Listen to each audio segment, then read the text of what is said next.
This conference will now be recorded. All right, we'll call the Board of the Monterey Select Board at 6 p.m. on December 16th, and we have all three members of the board present here at Town Hall.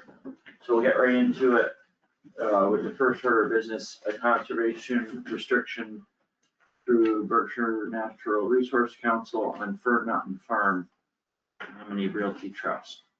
Yeah, hi. Thank you for having me tonight. My name is Nick Patel. I'm the Director of Conservation with BNRC. Before you tonight is a 157 acre conservation restriction on the Fern Mountain Nominee Realty Trust property. This is in the dry hill landscape along the town line between Monterey and New Marlboro Land Trust. This conservation restriction essentially runs with the deed of the property. It protects it in perpetuity from further development. The house and driveway around 12 plus acres are excluded out of that restriction, so that still remains able to be developed further if the landowner desires. Again, it primarily restricts it from development. It protects a lot of great biodiversity. This property maps really well for state biomap, critical natural landscape, important aquatic resources, regional connectivity values. It's in an area with other protected lands like Sandisfield State Forest and the trustees Dry Hill Reserve property. It allows the landowner to, recreate on the property, still conduct forestry activities, limited agricultural use, and is really in line with what the current use of the property is. Just out of curiosity, the one thing I caught in there that I was curious about is on the one hand, it says you can do forestry. Mhm. On the other hand, it says you can't cut trees. I'm like, So, yes, so the way that the restriction is drafted, it essentially takes all rights away and then grants certain rights back. okay, And so it really restricts everything and then grants allowances back in. And maybe you couldn't cut trees arbitrarily, but you could as part of a forestry Forestry plan. plan. Yes, right, yes. that makes sense. Or safety hazard trees, there's certain uses that require BNRC to review and approve them, others that are granted by right. And, essentially it's up to BNRC to monitor this property. We have to monitor it annually, make sure that the terms of the restriction are being upheld and all of that. And then if there's any violations, we have to work with the landowner to resolve them. Does that impact the real estate taxes on the property? So the property, I believe, is currently in chapter 61. It doesn't change that. It's up to the landowners to file annually anyways. Technically, with it being protected through a conservation restriction, it automatically enables it to be under chapter 61B. But again, it's up to the landowner to file. It's already in chapter one, right? It's an agricultural. Yeah. Yeah. I mean, I've read the document, it's pretty straightforward. that's it. Yeah, so. Yeah, they become longer. The original one used to be a This few is- pages. Yeah. That's shocking that page inflation instead of rate inflation. Well, I think some of it is, back when CRs were created in the early 80s, late 70s, they tried to future-proof them as much as possible, but as time goes on, we learn, certain uses or requests come through that nobody thought of then or whatnot, so, yeah. Thanks for coming all this way. Yeah, thank you for having me. So is there a motion to approve the restriction? I make a motion to approve the restriction for Second. the Fern Mountain Farm. Any other discussion, Question? questions? We'll call a vote. Yes. Yes, so that's unanimous. Vote to approve the restriction. We'll sign it for you, Thank you. and then And then that's what, for now, guys? Yep. Great.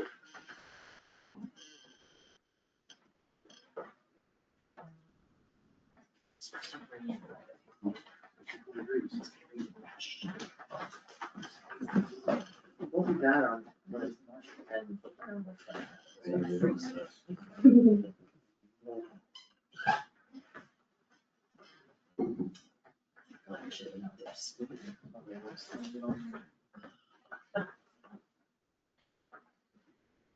You're like, yeah, oh my, it's not so bad.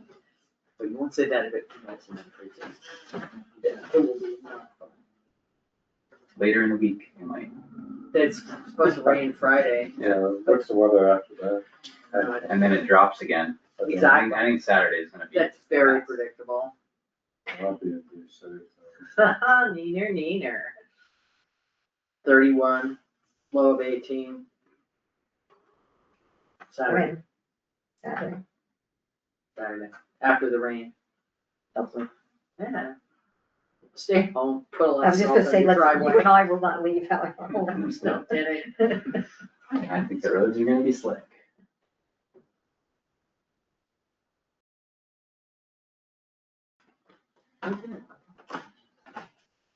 You? I don't know which, I don't know. Great. I'll take it back because I have to scan it and send it into the state and then they send their signature page back. It's just that one page you need from me, right? Yeah, Great. yeah, thank you so much. All right, take care. Thanks for having me. Safe travels. Go.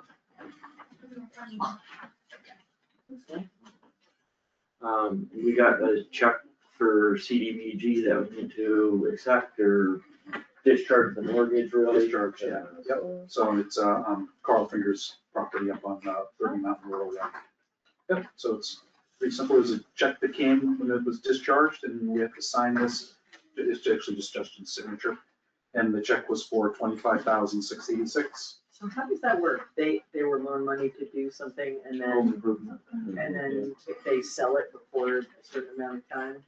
And what's gonna happen probably over the next few years, assuming we get more of these, is you're gonna see the amount decrease. Right, because the longer it goes, the less you get back. And I think it's like 15 or 20 years or something, and then more and more. Right, So exactly. It's kind of like they basically put a lien on the house. It just gets paid out, whatever stuff. It's kind of nice.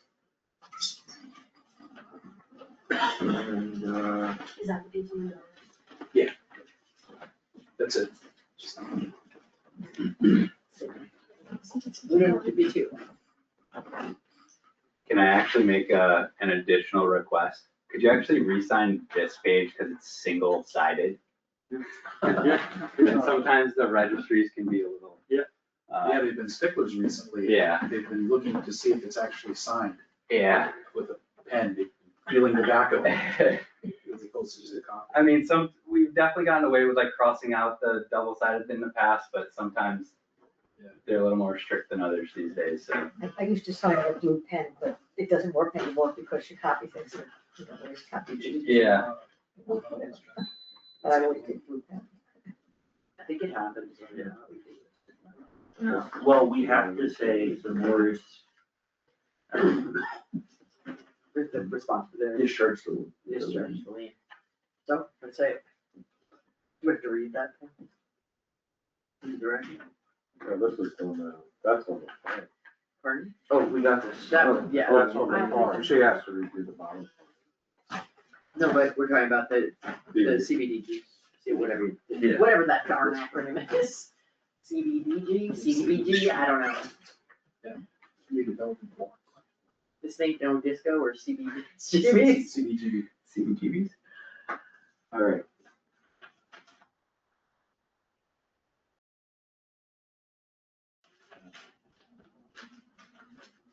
I almost would have just signed it outside of the meeting, but it worked out, because.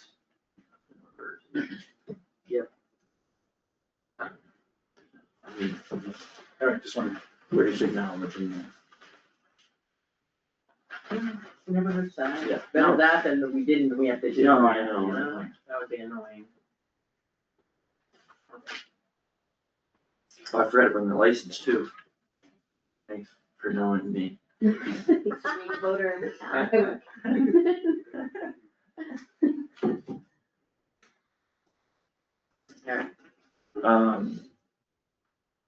Contract amendment? Yeah, this is just that, we spoke about this the last meeting, this is just that amendment for CEI, Comprehensive Environmental Incorporated, to take some of the remaining monies left over. Thank you, I appreciate it. Thanks. Hey, safe travel. To take the monies that were left over, that they're not necessarily left over, the project hasn't started, but they're not part of the budget, there was $30,000 or so. And so this, is essentially, it's just a contract amendment. It only requires one signature. So what, this is amending what we had, or is this adding to what we had? It's amending what we had. So at the end of the day, when they, when they finalized the contract, there was actually $30,000 left over at the end of the day after the bid took place, based upon the amount of monies that were available. And this amendment is covering, some contract oversight by CEI, which wasn't part of the original, contract, which Jim didn't put in for that. So- Out of curiosity, I may be wrong, but it looked a little high. Is there like, for just doing monitoring and checking in? I mean, What is it? Daily inspection. $20,000 or something like that. 29.5. Well, that's for everything, because there was two. There's one, The total's 29, but it's two sections. one is reviewing the contract schedule, but How how long is this project gonna take you? It's gonna take, I think, 3 months, they said. The first few weeks are gonna be just digging up the culvert and, they'll put, while they're working on it, it'll be closed, the road will be closed for a Because I couple of remember weeks. that part. Yeah, and then after that, they'll put steel plates over, once they get the culvert actually lowered in there, then they'll put steel plates over it and they'll start filling it in. So he said it's gonna take 2 or 3 months to finalize. So it took 60 days, if I'm not mistaken. That'd be $300 a day. Mhm. Right, So, it's consultants. yeah, well, sometimes I think consultants is a license to steal, that's just my opinion. They're expecting a 3-month. Please make sure the notes reflect that. That's a good word. Consultants is a good word. Yeah. Consultant, you can get away with it. Yeah. Okay. And this is just, again, it's money that wasn't accounted for. It's money that it just wouldn't get paid out. Right. It's not our money. Have you talked with Alan about this at all? Not yet, no. Well, I mentioned it to him, I talked to him about the project. We haven't really gotten into it. In the beginning of January, I'm going to set a meeting up between me and, with me, Malin, and Matt Lundstedt Okay, from the project, Okay, project all right. manager there.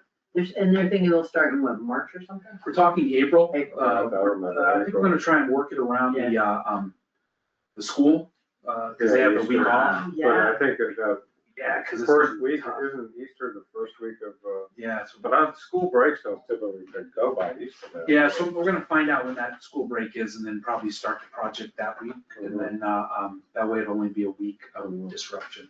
So they're thinking 2 weeks, not. They're thinking 2 weeks just to sort of dig the trench, pull out the old culvert, put kind of a culvert in there, and then fill it with, put the steel plates over it, and then start backfilling in the head walls and all that sort of stuff And- after. But it's still gonna take 2-3 2 to months? 3 months to fill it on. It's 25 feet down or something. Okay. Yeah, it's a big Yeesh. project. It's really deep.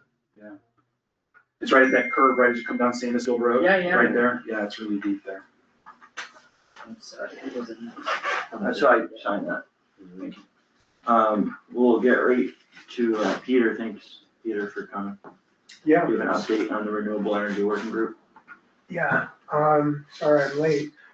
Just in time. We had a good discussion with Gould Farm and both of our consultants.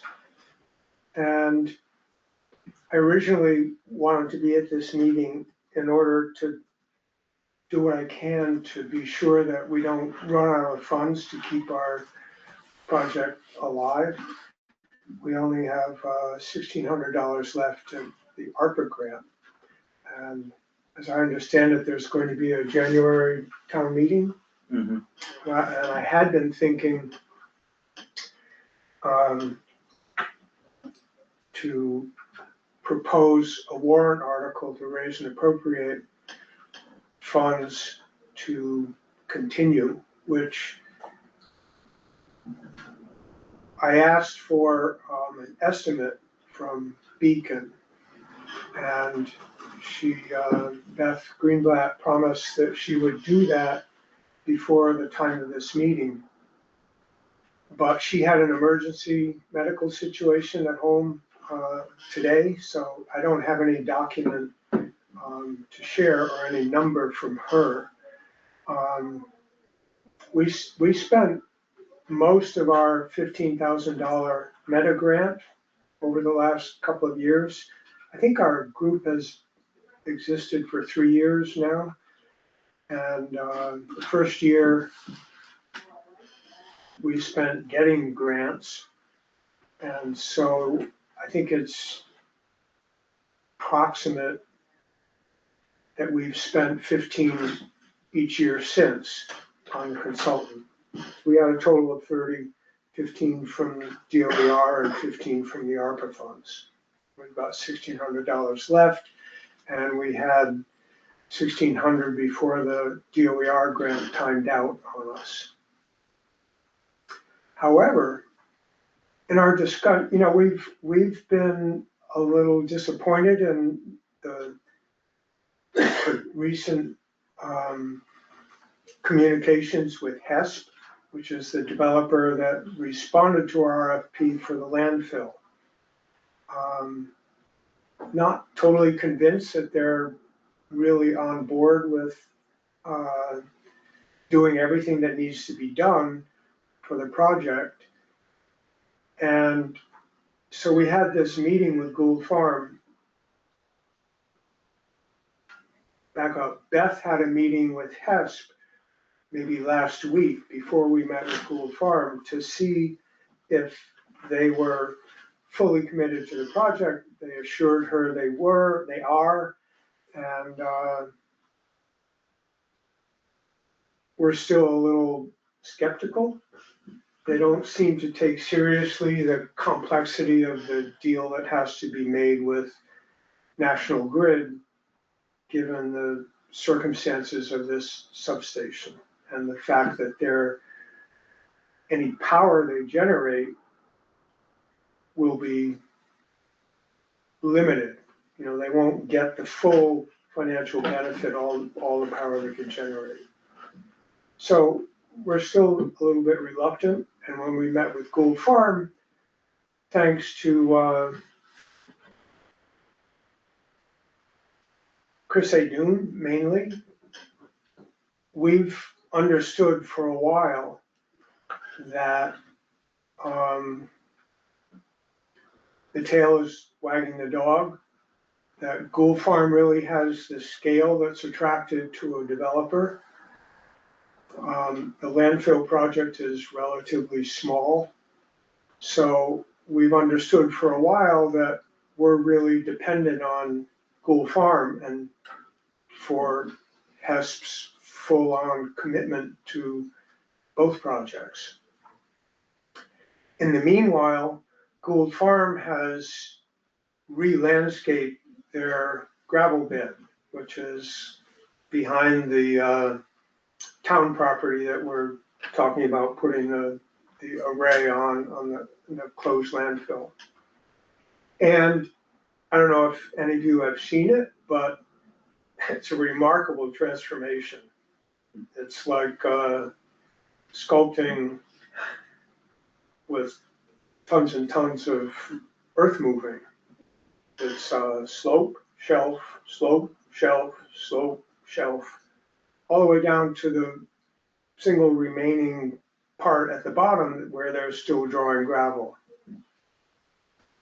This opens the possibility that that would be a site to put solar panels on, because even though it's a north-facing slope, the way it's graded now, you could put panels there. So that opens a new possibility, and that's the kind of use that is generally favored by DEP. There are also financial incentives for mixed use, agriculture and solar on the same land. So Chris's idea was, why not cancel our agreement with HESP,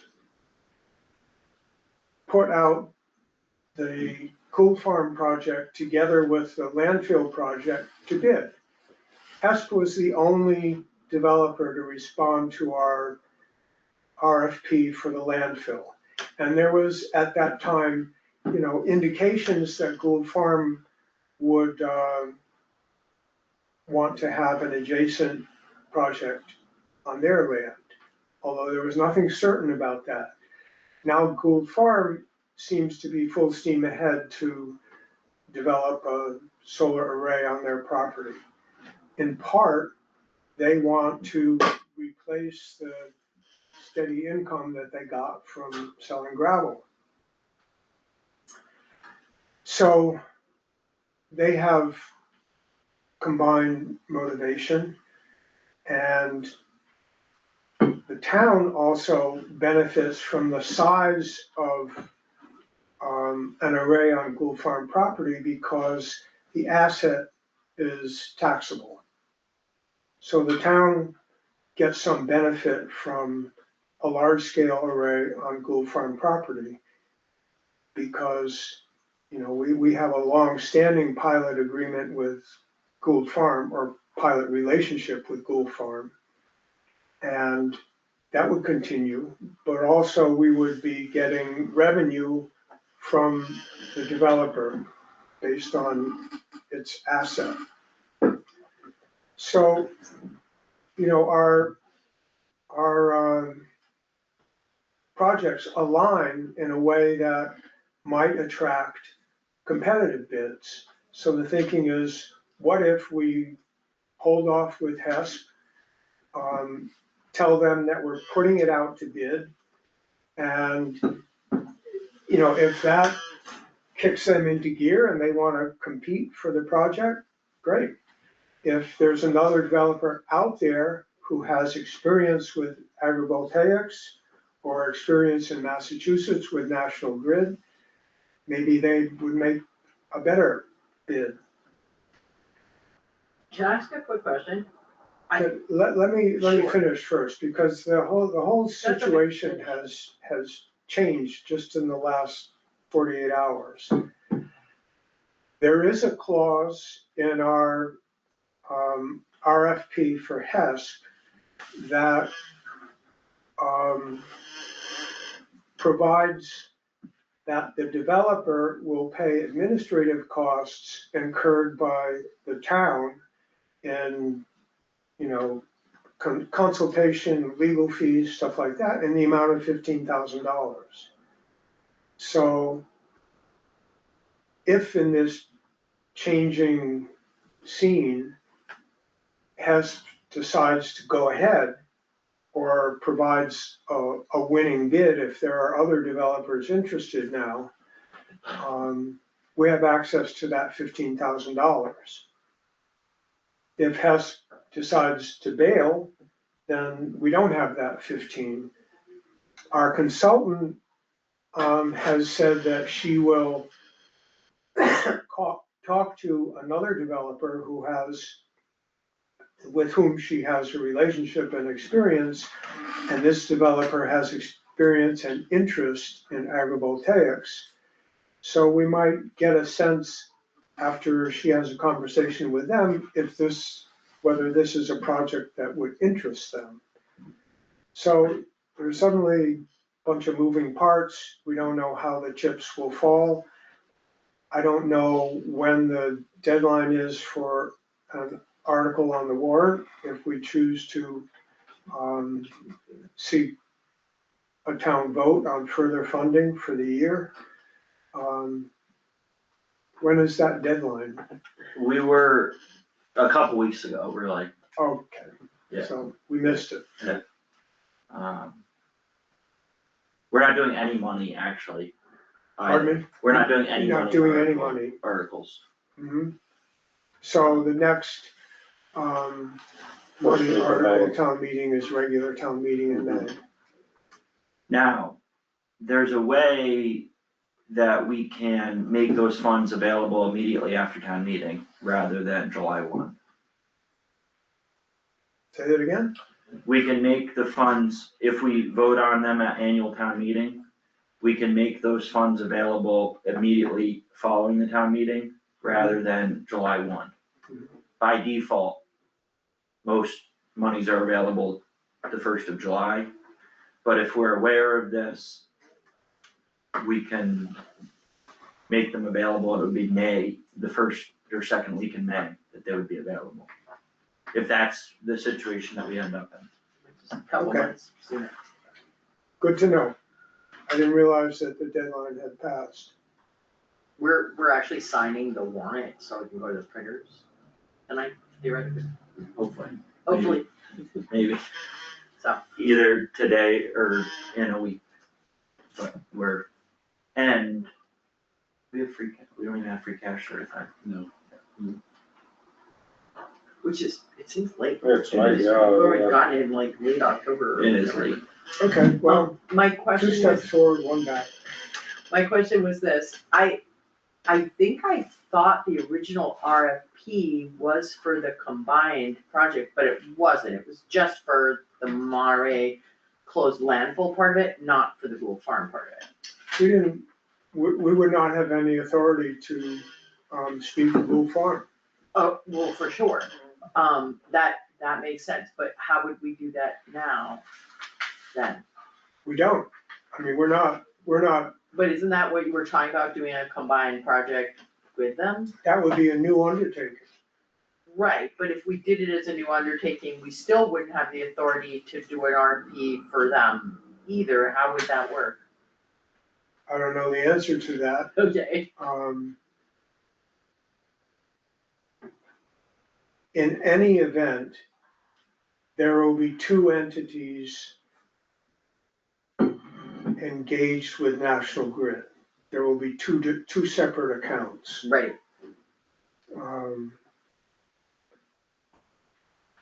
Whether there would be 2 separate RFPs, I don't know.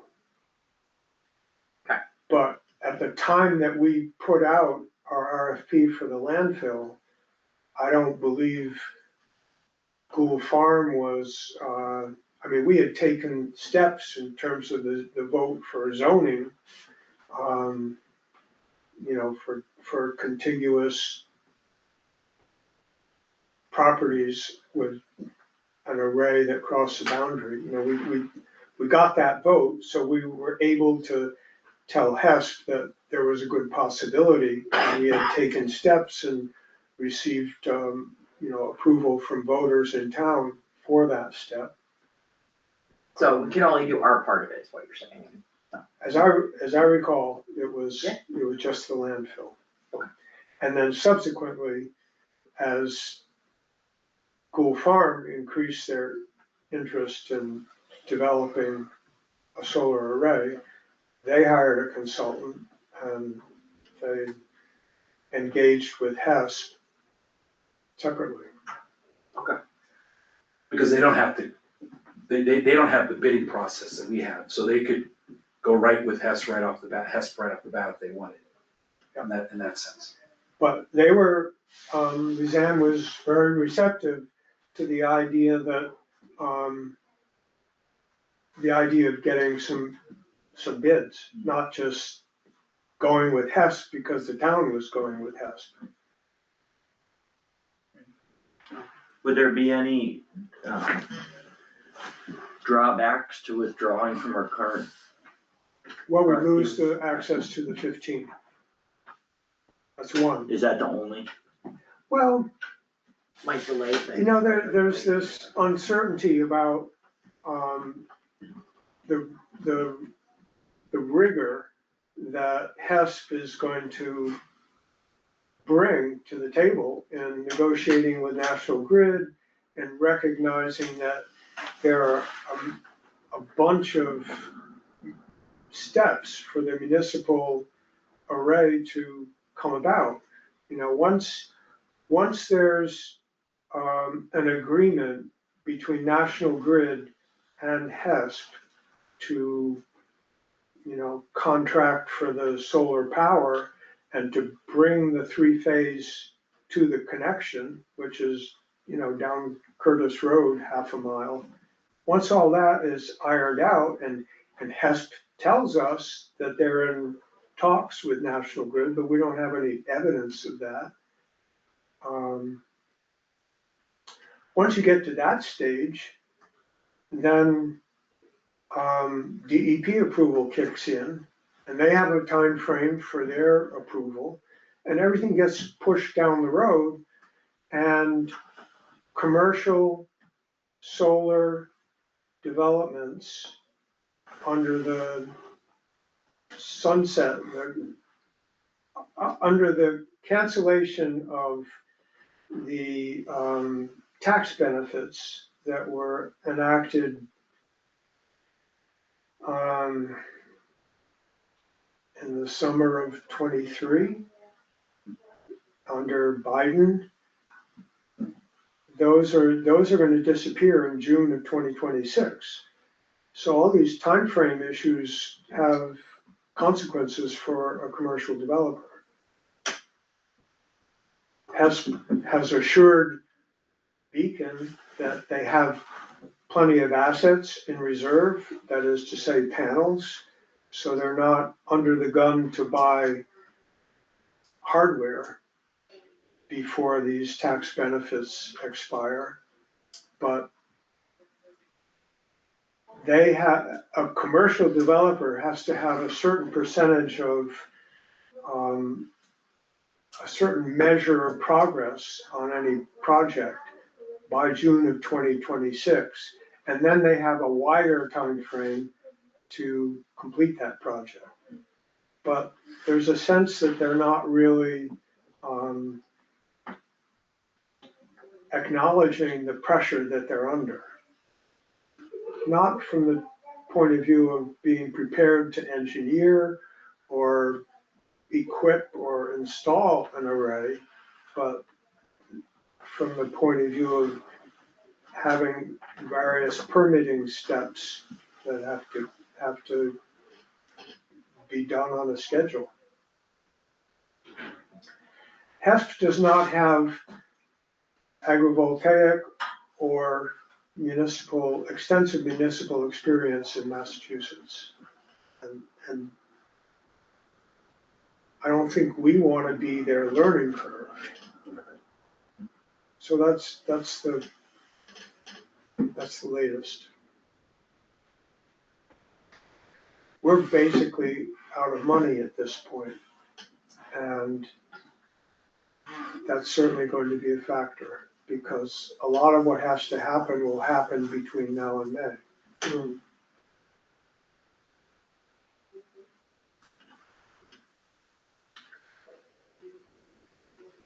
How do you all feel about it? I mean, what's your commitment to having the town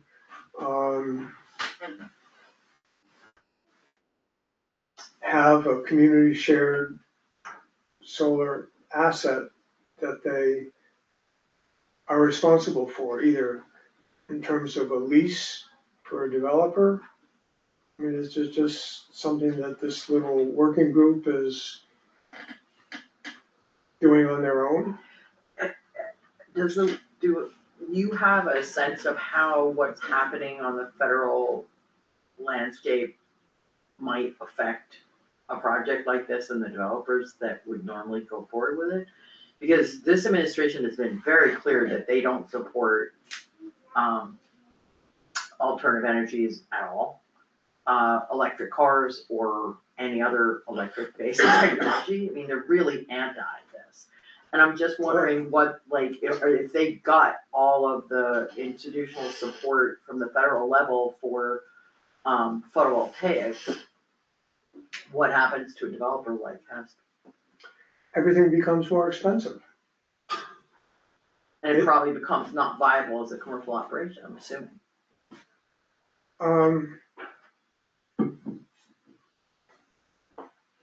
I think the question is, what's your commitment to, greening the power, or doing that as long as it's economically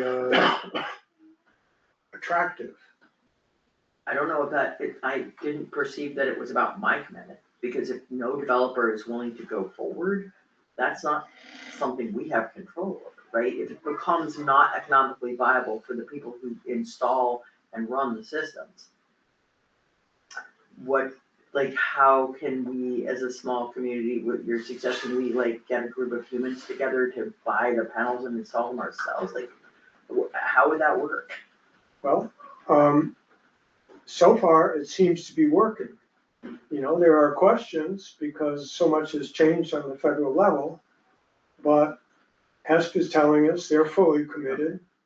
There That's are really what I other, was- you know, they're saying that, our but they're not consultant doing it, tells right? us that there are other people who are more experienced and fully engaged in Massachusetts.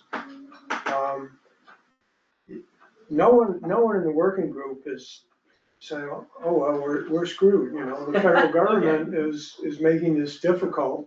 It was difficult all along, it's been Right. difficult for 3 years Okay. under a favorable administration. Anybody who thinks that they know how this is gonna play out is, you know, it doesn't change my perspective on the importance or the need to take steps. Any developer who engages with Gould Farm and or the town a half a mile from three-phase power under the restrictions that National Grid is imposing on how much, you know, what it amounts to is National Grid is insisting that any scale development in this substation now has to be subject to a real-time automatic system that curtails the power they can sell based on demand. Are they So- concerned about the substation being able to handle the flow, or is there some other? Well, I would think that there's so much capacity with solar in the area, that They're just, they can't handle that much. The utility is under pressure to accommodate what a lot of people want to do, which is generate electricity from the sun. People have commercial interest in that, people have environmental interest in that. You know, if the federal government doesn't get behind it, Massachusetts government gets behind it to a larger degree, and developers are still out there wanting to do projects. And I think that this saturated condition of the particular substation that serves Monterey is something that will recur all over. And any developer who gets experience at this stage of it and learns what they can do and what it costs under these circumstances will be ahead in the game. So I think it's an attractive process on that basis, but it involves limitations and negotiation and a lot of uncertainty. As far as the working group is concerned, we're just gonna keep going to the extent that we can.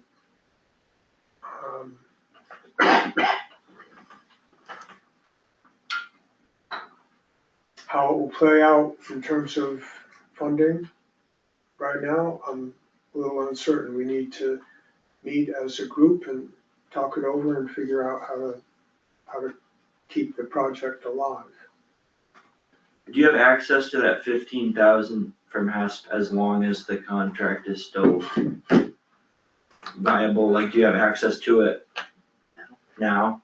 but we probably have to pay it back. In the terms of the contract, I How can- do we use that money? Hmm? How do we use that money? The 15,000? it's for administrative and legal and consultation to meet Monterey's commitment under the agreement that we, you know, it's part of the RFP. It's in the, she read it to me over the phone.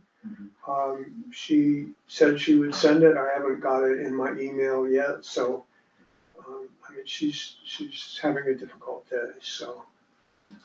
This is information that I can forward to you, Roger, as soon as I have it. But it's a new wrinkle in our relationship with HESP, where, where yesterday, we felt like this is a good idea to, see if we can craft a new RFP that would attract more than one developer, which might kick HESP into gear and get them moving in a way that seems credible to the working group and to our consultant, or maybe it attracts somebody else. But, it's not a situation where we're gonna say, oh, well, let's use 5 of your 15 that you owe us, and then say, oh, we found somebody else. It does though seem to me, however unenergetic they may be, if they have a contractual obligation to do this solar array and they back out because they can't fulfill it, we don't owe them anything back. So either they go through with the project and complete it, or they back out. I mean, Feasibility is, the issue. And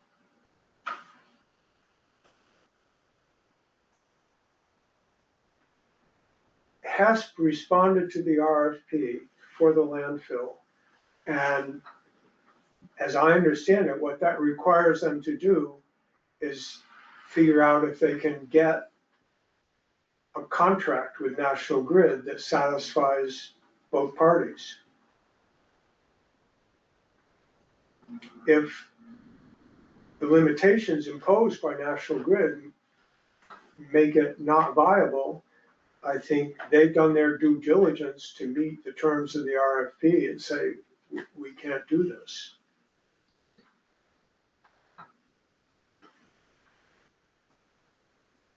In the same sense that the town, if it feels that HESP is not doing their due diligence to bring about this project, we withdraw.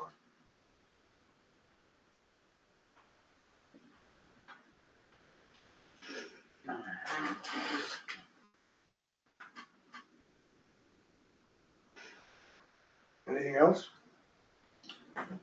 well, it'd be great if you could keep us updated once you get a little more information from Beacon. Because even if it's not something that we can get money for immediately, it's something that hopefully we would consider as part of the annual budget. But the sooner we know that, the easier it is. Will there be there will be an April deadline for articles on the May town meeting? February, February? January. But if you come to us and you say, I know I need something and there's a range in January, we can put it on our radar. Okay, And then if it's finalized in February and March, that's okay. okay, But the sooner that we have a general range, we can plug it into the budget as a whole. We spend months working on the budget, trying to deal with all the different things that are on there.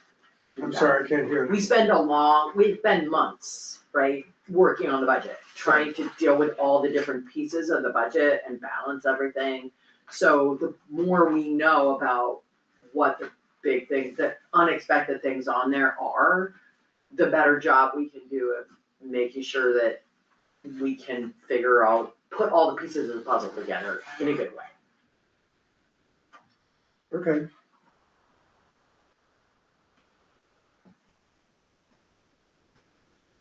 So there was never any intention to do any funding in the January town? No, it's, the driving force behind it is really the bylaw Review Committee, which has been working similar to you for a few years. And the Housing Committee has a housing trust. There's an easement for the Curtis Road Bridge project, which is like a housekeeping item really. And, there's one other thing that's skipping my mind right now, but The speed limit.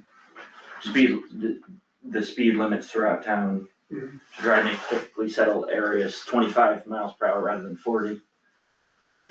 If I were not already past the deadline, if I had made this pitch, before the deadline, would you have been receptive? Well, maybe, it depends. It's very hard to stick to the annual budget cycle. But it pays off when you do try to be rigid about it, and yet being rigid about it has real costs of projects that don't move forward and don't get done, so.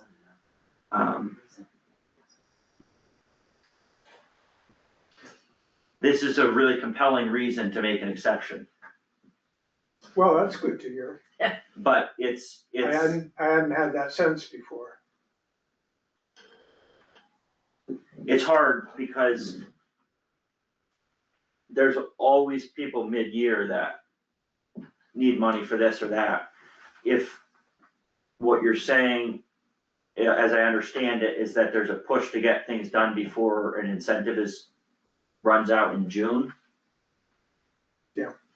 That's a compelling reason to push things along.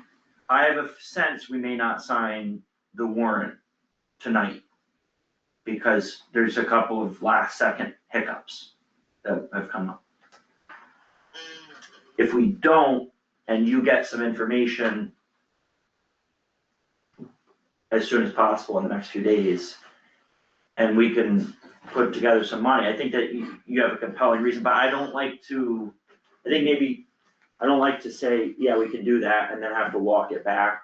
But I think you've made a compelling case of this is kind of an urgent situation, because we're gonna lose a pot of money or a financial incentive in just a few months, but just keep us updated with Okay, any well, information that you get, and we'll see if it can. But even if we're signing the warrant next Tuesday, the warrant has to be like completed for us to sign it, right? So it can't wait till next Tuesday to know, is kind of what he's saying. Because we'll already have the warrant printed out to go to press. We'd have to have that information in order to make a decision beforehand. I think the amount that Beth mentioned on the phone today was $10,000, which is under the procurement requirement.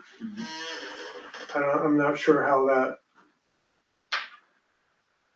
I'm not sure about what that stipulation is, but if the amount were 10,000 to keep going through that June deadline, does the amount 10 as opposed to the amount 15, which is typical of what we've spent over the last 2 years, does that make a difference? Okay. Yeah, I think that even less, I mean, if we're talking about what gets you through until May, mid-May, Okay. and I think the less, the better. Yeah, the less it'll be more popular, people won't think about it. Sorry? People won't think about it if it's less, if we get it on the warrant this time. Okay.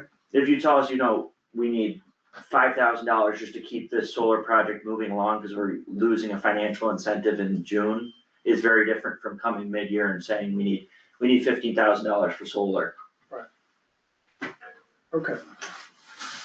Well, now what our, typical yearly spending is, And I don't think that the circumstances we face would make for, some huge uptick in the amount of time we spend with the consultant. So I will be back in touch with Beth first thing in the morning and set up a meeting so that we can all vote on this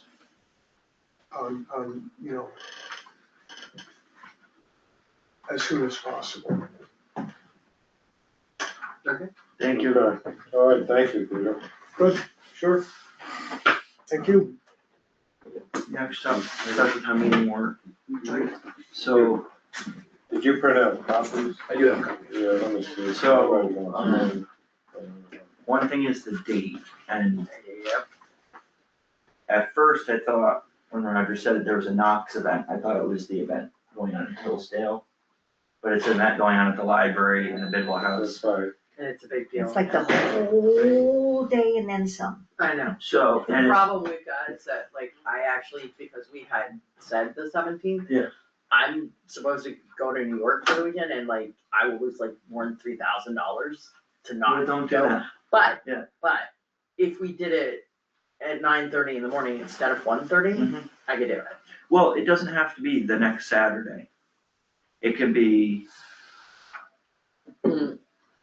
I did, by the way, check with the fire chief and he said that 9:30 on the 24th would be okay. Mhm. But on the 27th, on the The 24th. 24th.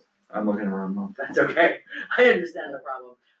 But I mean, I'm not saying we couldn't do the following weekend. I'm just saying 24th, we can revert to weekday. weekday evenings. I think it is hard to get people out on the middle of a Saturday. I mean, I think the We middle of the day is harder than went to the Saturday daytimes, as I recollect, if I'm not mistaken, because of COVID and having to do the meetings in the pavilion. Yep. And you can't do them at 6 PM on a Tuesday evening in the pavilion. And I think we even did Instead the of middle of winter, the day, it's really thinking it was the warmest part of the day. If you did it in the pavilion, it'd be really quick. Yeah, right. So I mean, traditionally, I'm just opening up, it's been a couple of years since we've done it, but I don't know if now is the right time to pivot back to Weekday. weekday evenings, because who wants to spend their Saturday talking about bylaws? I don't know. I agree with you, but that's one reason I'm moving it there early in the morning to get it over with. Yeah. If they go out and need breakfast. Yeah, the rest of the day, the middle of the day, just Bylaws, eats your whole I day. don't think so. Yeah. You know. So that's my proposal. So, and then one quick thing on, the housing declaration trust. So Donna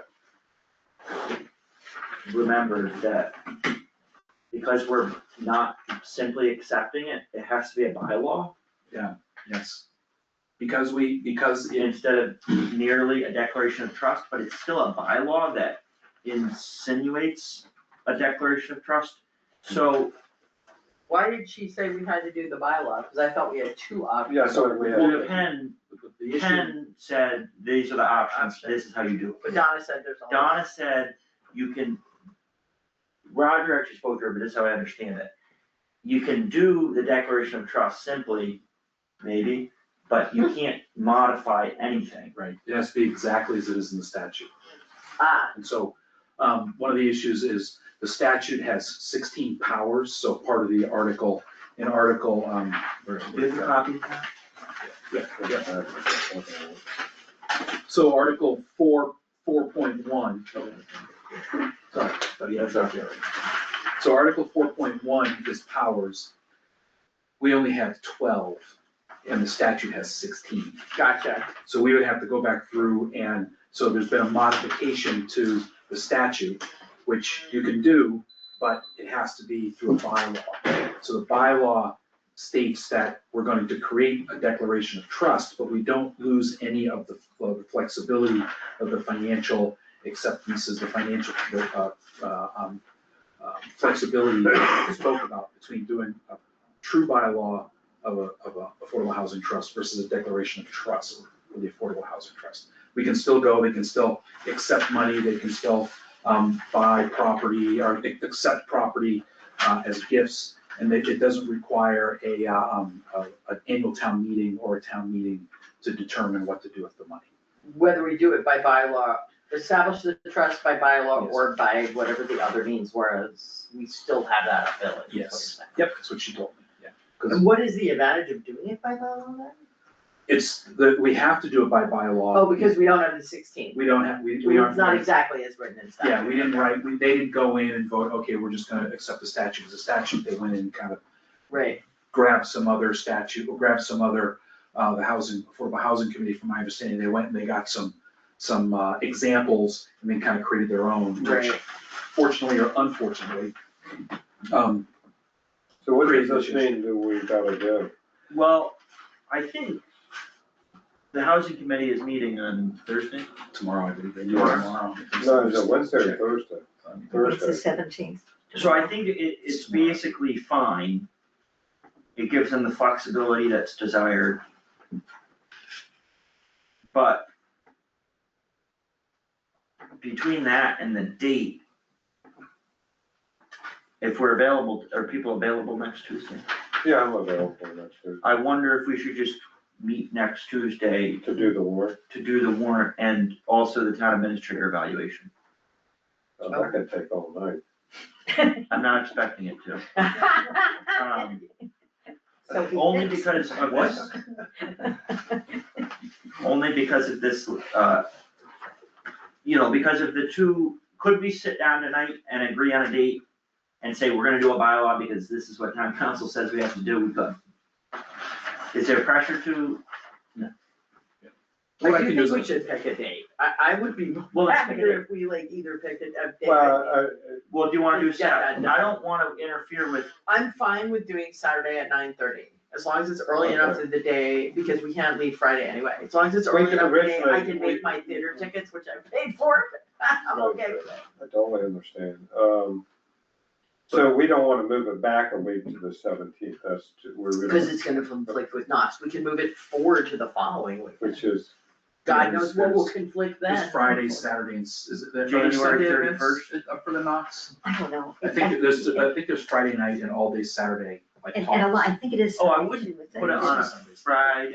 Are you all I looked at thinking weekend or are you thinking weekday? I I'm was open, thinking weekend. I'm just, we've been in a place in Annapolis for 6 weeks, so I'm going back and forth. So Okay. I'm trying to figure out my logistics. I know that I have to do the town meeting and I'll be back for budget meetings and stuff like that. So, I'm flexible. And I'm okay with the 24th in the morning or the 31st if we wanted to do that. The other thing is, I really don't mind giving people more time to review, because That's it fair. really is a lot, It's a lot. and we're doing, Well- The trust and the bylaws. well, yeah, and then adding it on top, so I really don't mind going back to the 31st, particularly if that Okay. doesn't mean you're rushing to get to something. Be better for me, I'm not How do gonna you feel about complain. 31st? I'll make it work. And Amanda? She said she could do it. She has her husband or her fiance is away, but she's got family that can help On the She's got a whole 31st? family. on the 31st. She's a big family. So She's I, related to everybody. yeah, and I also want to point out that I feel sorry for her. pond hockey is the following Saturday, The right? following Saturday. With the rain date of the weekend after Yeah. that, so. So it's the 31st 31st is kind or, of like right, in the middle yeah. of the Yeah. Knox, people going somewhere, Then you get too close to that. winter events, and then we're, Yeah. that's the Maytown meeting. So, Well, they have had special town meetings before town meeting. yeah, So what do we need to do, what does the housing group need to do on this trust for is it acceptable, or do we have to switch it to a bylaw, or? well, it has to be a bylaw if we're gonna do it like this. Okay, The And so other we have option to go to would the be- meeting and right. say, do you want to not change anything, as I understand it, from the Mass General Law? Mhm, And then it can be simply a declaration of trust, no bylaw. mhm. And that's the decision they should weigh in, on. You're right, I Right. agree. Mhm. So I can maybe talk. town council can go to.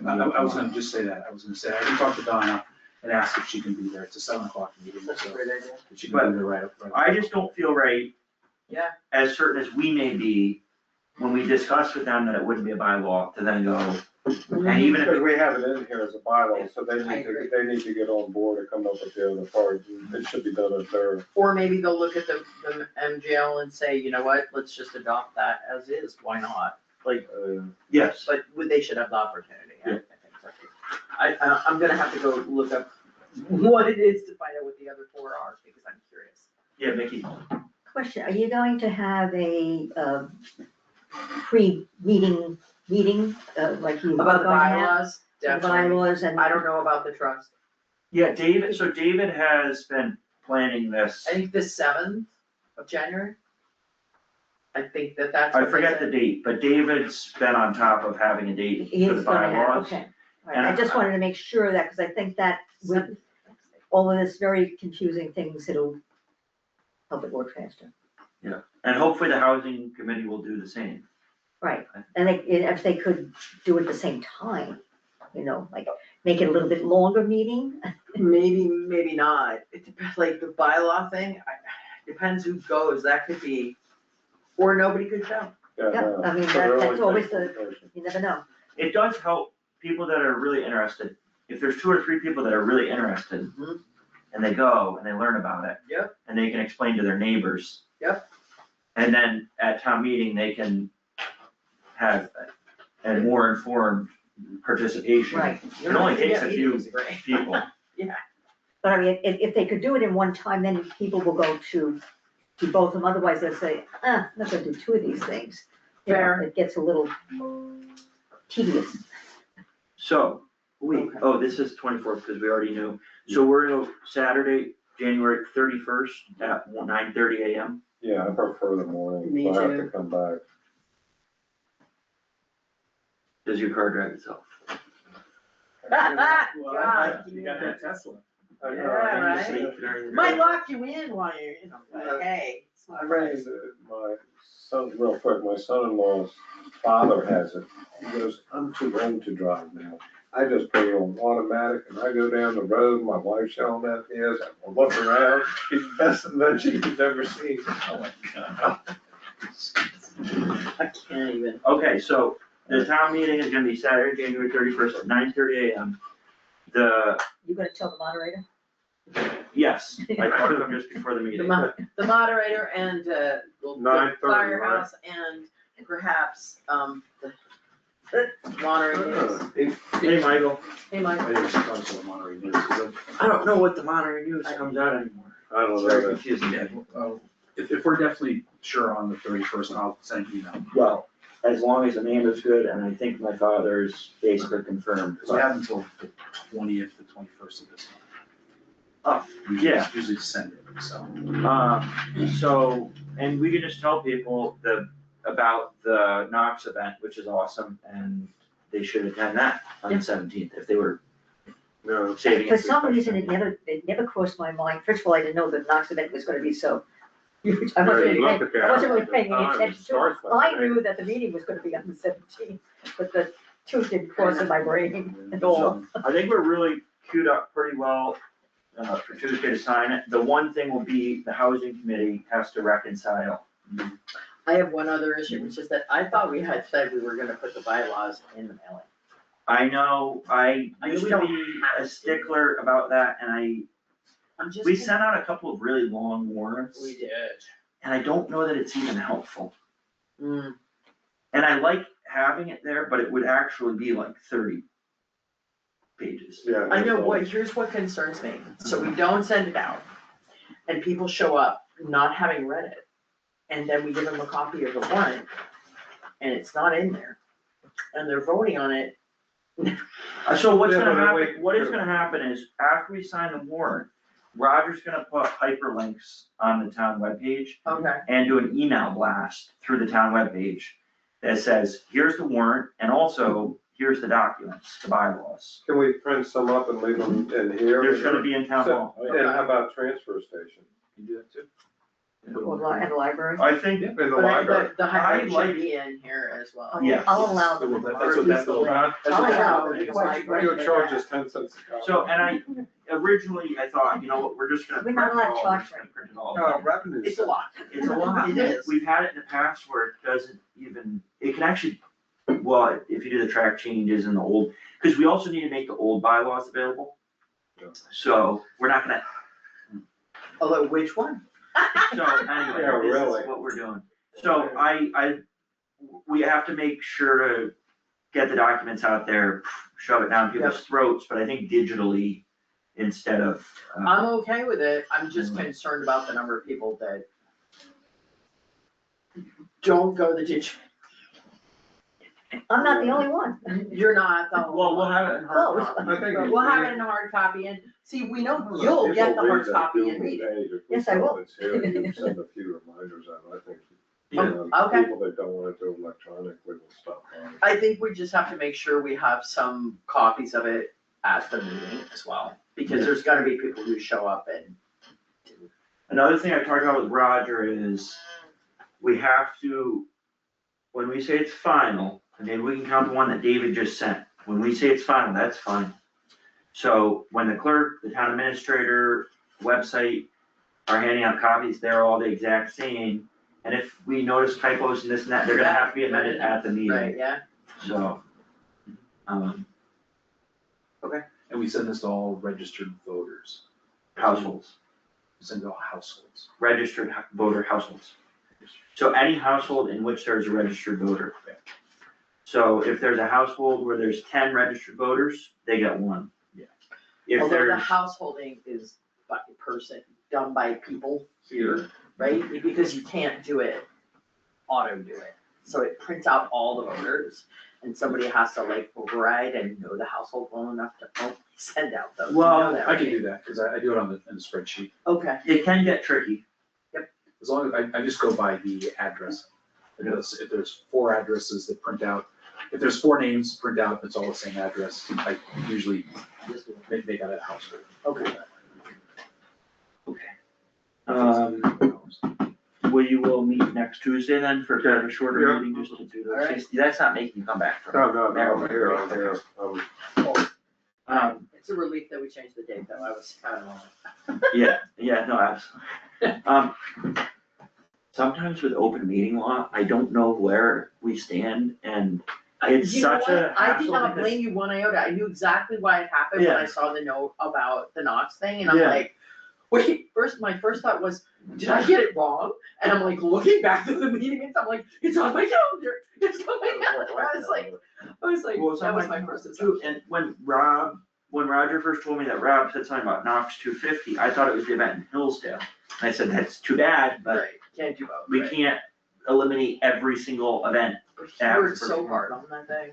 I've been working with it for years. But it's this thing in Monterey and there's a lot of Monterey people involved and, With the language, you wouldn't know, right? I just, so can we touch base, can we jump around a little bit and touch base on the Lake Garfield drawdown NOI? Yep. So I don't know, I really haven't had a chance to follow up on Okay. that, Mike's here. yeah, Yeah, I've been pushing Hillary and then I tried to get some other people that would be willing to help her or do it, and I didn't have any luck, so she committed to doing it for submitting in February. okay. I think that's more than plenty of time. Well, we always think it is, and then it isn't. Well, I think clearly August was too late, but I- February is quite a few months before August, Yeah, yeah. so. And I think we have, I mean, Michael McHugh seems to be very supportive of it. And he said he doesn't see any obstacles, they don't have any position on drawdown, and he said, as long as you meet the wetlands act, which we do, then the DEP has no problem with it. Hopefully that will be the case. Hope he's, So Hillary's gonna write it by herself, which I, I mean, it's really all written. Yeah. To tell you the truth, she has very little work to do, because the amendment really was an NOI. I mean, in terms of the work you had to do, it just has to put on different forms. Yeah. So it's not are we gonna have to go through a lot of those processes again about endangered species and? no, that part we don't, but we will have to send out the public notice and all It that. doesn't have to go to natural resources again for that whole I think that's what you mean, Yeah, the 30 days to Well, natural we will resources, all that. Tell sort them, of but, they're just gonna give us the same letter, or they'll refer back to the letter, which, was incomprehensible, what they were saying, so. Well, that's good news. But he said Fish and Wildlife doesn't have any impact on the DEP. He says they do their thing, but he says we don't, basically he said, listen to them or something. Not exactly say that, but that's essentially what he said. They offer their opinion, but they're not formative of the opinion. It's just another opinion. Right, and I think he was trying to say more that we make our decisions independent of them, and it has to do with following the Wetlands Act, just following the law there. It's not a matter of opinion. I mean, Fish and Wildlife has a lot of opinion, but, he's saying the DEP is not doing that. He said, well, we would not appeal it, and I don't know what they could do. Fish and Wildlife, I mean, theoretically, they could go to a court or something like that, but I don't think they would. The only thing I was concerned about is if the GIR gets published as final before we submit, which might complicate things, but I don't think that's gonna happen. Okay. Thanks. So we have, that, and, Roger's been doing a yeoman's job of doing it. The monitor got dumped in the water, so I had to send it back for repair, but I think they've repaired it because I'm getting signals, so I'll probably get it back pretty soon. Okay. And what else? So are we manually managing the? I Yeah. passed on the responsibility to Alan, and he checks it every couple of days. We've kind of found a sweet spot on the, I think so. on the level of the water right now. We're gonna keep an eye on it for Friday because we're supposed to get, half an inch or more of rain. But Yeah, we that found will this, definitely impact it. yeah, we found this sweet spot where it's kind of sitting right at 3.5 feet, or 3.5 feet on the drawdown. 3 feet. 3 feet on the drawdown. Yeah. 3.5 on the level. Yeah. But it's just been sitting there, it hasn't moved at all. Yeah, I noticed that. And there's a lot of flow too, surprisingly. So it was there. So that's good. So I think we're fine, and we're meeting, the Lake Garfield committee's meeting Thursday, and we're gonna work on a budget for next year 1.4. and send it on to you guys. I know. Well, thank you, Michael. Okay, Thank you. Thanks, Mike. I remember looking at the graph and going, Yeah, 'cause I was looking at something. it might be mixed with the precipitation, which is more volume, but not really more fire. So we have we have an appointment to the Lombardo Park Committee, which didn't quite make it in for last meeting, John Halbreich. He came to last one, didn't For the Lombardo Park. Yeah. I was online I listening. saw you up there. How was it? It was good. They already, they're gonna they have a lot of ideas. They're gonna, they reached out to Kevin West, they're gonna have him walk the property for trees. I'm gonna work with Tom on talking to the engineer company to do what would it cost to do an environmental assessment, They're gonna look at one of the volunteers is gonna look at easement, where are all the documents for the easement, and getting all that organized, what we did, and that's gonna be a sticky issue, because, apparently you can drive across the property. They all had copies of the engineer report, I gotta print out my copy, but it was good, there was good participation. Some of them wanted the money right away, but I go, it doesn't work that way. Gotta put a budget together, and, so we agreed, I think it's like the third Thursday, the next 3 months, we've broken up some of the work. So Tom's going away for the holidays, so we'll get together and call and try to get an idea of how do we budget an environmental kind of, that would be it. Two thoughts. One is we allowed in the deed to be able to move the easement to the side of the property. Right. And I think if we can do that for a relatively affordable cost, that would be mutually beneficial. Yeah, I thought. Maybe we could even go in on it 50-50. But it's also moving close to the river. Right, yeah, Stream. well, we didn't know, we talked a little bit about that, how close There's to, something else. how close to when you get to the water and the stream, and does the Concom have an impact on that? So there's a lot that we have to learn. That I guess the bad news is it's covered with snow now, so we, wanted to walk it and try to do it. I think there's also a septic bill on that side. There is. Yes, there is on that side, Yeah. but that's the supposedly new septic tanks. I think they're definitely new. The Yeah, problem is you still may not wanna drive over them. right. Well, I think that if you did environmental, I think you eventually want the concrete pads and the septic would want to come in. Unless we're thinking we might wanna put toilets. Yeah, but then you put power on there. We talked about that last night. And what, Tom said was like, we got 2 porta johns here. It becomes, the contractor use it. But at the end of the year, you can pick it up and take it away. And if, you don't have an electric bill, you're not sucking out. Freezing. Freezing, you're not vandalism or whatever. Mhm. So, there was it was a brief conversation. It was like, let's stick with the porta, Tom was the one that really articulated it, the answer to that. It's like, so. My gut feeling is also that. The other thing I wanted to say about the environmental study, it's been a year since we really had a deep dive into this. But my recollection is that environmental firm, they wanna cover, they wanna not say something that would then backfire. Right. Cause 10 years down or 20 years down the road, someone finds something, some little problem, Right, and they gave us the green light. So I think they did a lot of covering their own well, yeah. liability. Right. And I just wonder, it's a conversation with them and maybe with town council.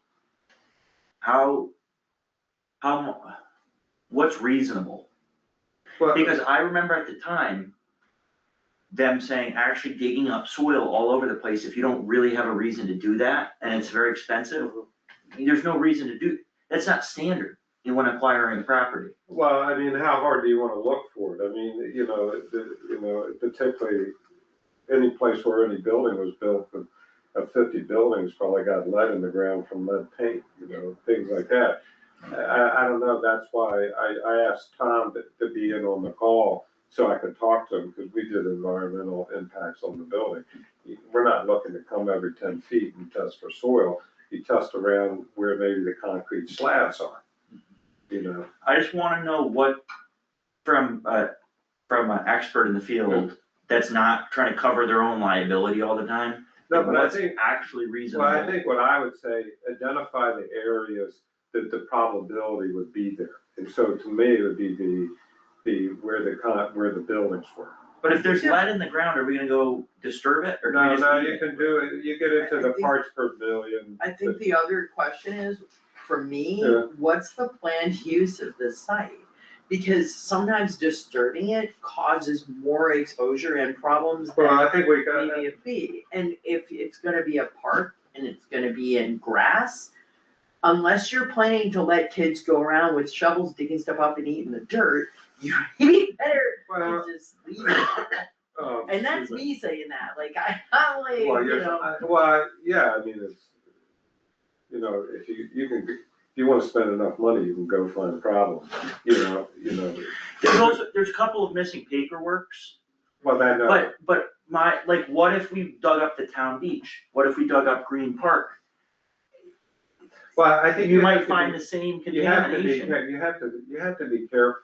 Yeah. You have to, my perspective is, we know where the buildings were. If there was oil tanks there, it'd be around there, Right.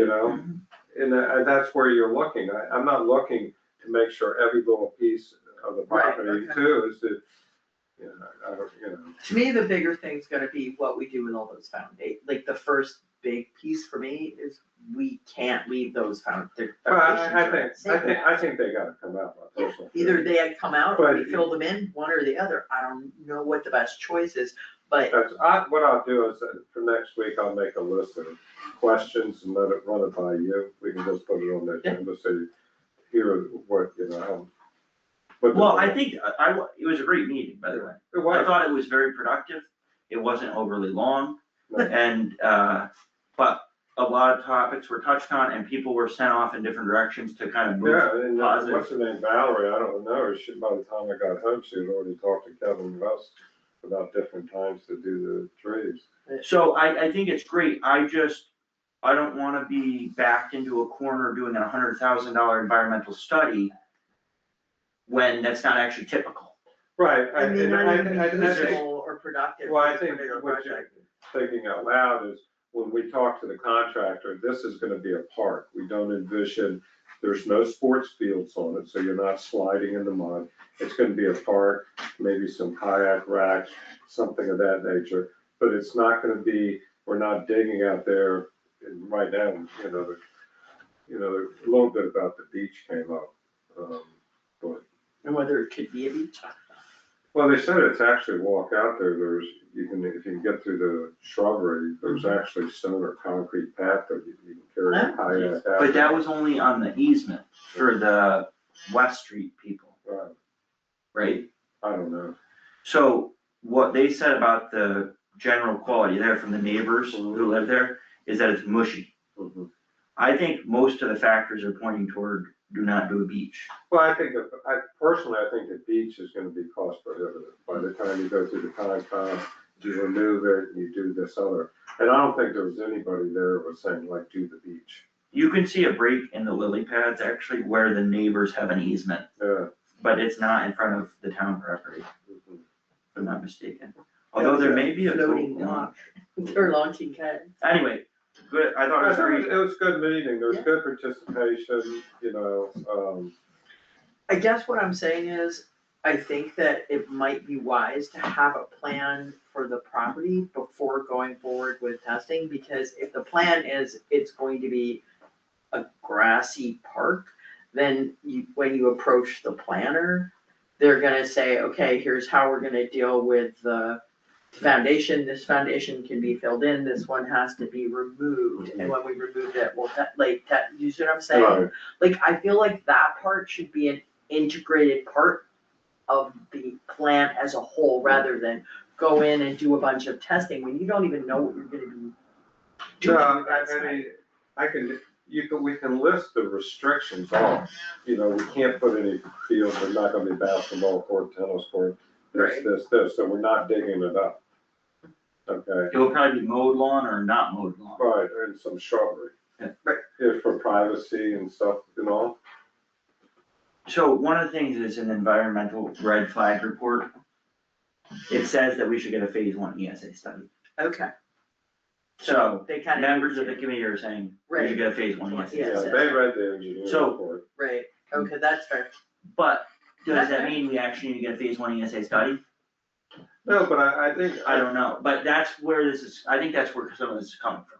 Oh, there is, they talked about it, well, the Right, engineer okay. report, and the engineer report was written to, they're covering their butts. Yep. And, everybody does it professionally. Yeah, and I don't blame them. But I think, okay, I'll work on that just to get your opinion. Tom wrote me today, he's not around for a week or so. All right, well, I'll move that we appoint John Halbreich to the Lombardo Park Committee through June 30th, 2028. Second. We'll call a vote on this. Yes. Yes, that carries unanimously.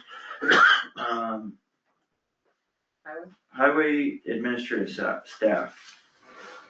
So, over the past 4 or 5 months, actually longer than that, since, I forget how long she's been working now. She started, Laura Worth down in New Marlboro, was helping out in the office with some chapter 90 stuff and some working on some a little bit grant stuff here and there, but mostly helping out with highway. And with the new fiscal year, we brought her on for a little bit longer, so working here and there, a little less than she was before. And we were paying that out of the DPW director salary. We all agreed on that. And I think with the new highway superintendent, Alan Howell, it would be very helpful because of her experience to continue in that position. 6 hours a week, I think would be good. Would kind of come in, help with setting up the the office, moving forward with the office, helping along again with continued Chapter 90s monies and helping with some grants, moving forward with that. Also bringing some of her expertise about what she's done in another community where she's at right now, New Marlboro, bringing some of that experience into the office as well, which is a lot with oversight of the certification of the staff, and she's like their safety representative down there. So I think there's a lot of stuff she could bring to the office, and there's sufficient funds. I know that the town voted funds to cover the highway superintendent, but our highway superintendent the position was empty for several months, actually from July through to the end of November. By the time we go through his pay, which was at 87.5, it's only gonna be half of that, a little more than half. So there's about $30,000 that's kind of sitting in there of unused, July through November dollars. I figure that it's 6 hours a week at what she's getting paid right now. It's gonna be like $4,400 worth of work between now and the end of June. So I just think it would be, beneficial and helpful. Do you see this continuing on into the new budget year, or do you think 6 months? I think that it would be a good thing to have somebody in that position as we move forward. I think it's a good thing. It can help with invoicing again. There's right now invoicing is taking place in the town administrator's office with Annabelle. Annabelle's doing a fine job at it, but it might be helpful to bring that. Historically, because there's never been an administrative staff down there, it's been sort of backed by what was the administrative assistant and turned into the town administrator, still sort of kept those jobs in their pocket. And I think that there's some benefit to, sort of putting those positions back, putting that specific task back to the highway, because it'll keep them more involved in their day-to-day budgeting and what goes on. But her, if I remember right, her hourly rate was much higher than anybody that we were doing for a part-time. It was higher at that time, mainly because we were hiring her for her experience, and also we weren't paying her any, there was no benefits, there was no health insurance, everything was, that was really one of the reasons why we paid her a couple bucks more than would normally have happened in that position, So, I'm trying to remember, where did the funds come to hire her initially? When they were still we still have funds, because Annabelle wasn't hired at the beginning. And the administrative It was assistant? still the administrative assistant. I So remember. There was she started in February, I think it was. Yeah, I remember, So, yeah. So it was all in So- there. This is my problem with it. We were hiring for administrative assistant, we weren't finding people, and then kind of simultaneously, we found 2 good people. And so it was a temporary position, in part because the rate was higher than we would do, because we offered what we would pay, and we were countered. But at the end of the day, it was temporary. And then when the highway superintendent, we were a year without a highway superintendent, it was kind of a plug the hole, because we're leaking. Yeah. Yeah. This is like a temporary situation, but we have a highway superintendent. I think it was temporary. Can't justify it anymore, that having a highway superintendent to pace. I can't. We have a highway superintendent, we have a budget for a highway superintendent. We have money because no one filled that position for a few months, but that's just money that would roll into free cash. And then let's put it on the budget and hire for it going into next fiscal year. It's hard for me to go to voters and say, let's fund this position that we want to add, but really we've been doing it. The one caveat I'll say is that, does Alan have any Chapter 90 experience with that? I don't think No, so. Based on the interviews, he didn't know about that. I mean, and he seems like he's got the experience that he could come up to speed on it. But I'm concerned, given the complexity of everything I've heard about those forms, that this concern is someone that would train. So, how about this, let's do a grant writer request form Well, for X hours, and it's a grant writer and it's 1099, Oh, and it's not an employee. That's the only, because I think we wanna set him up for success.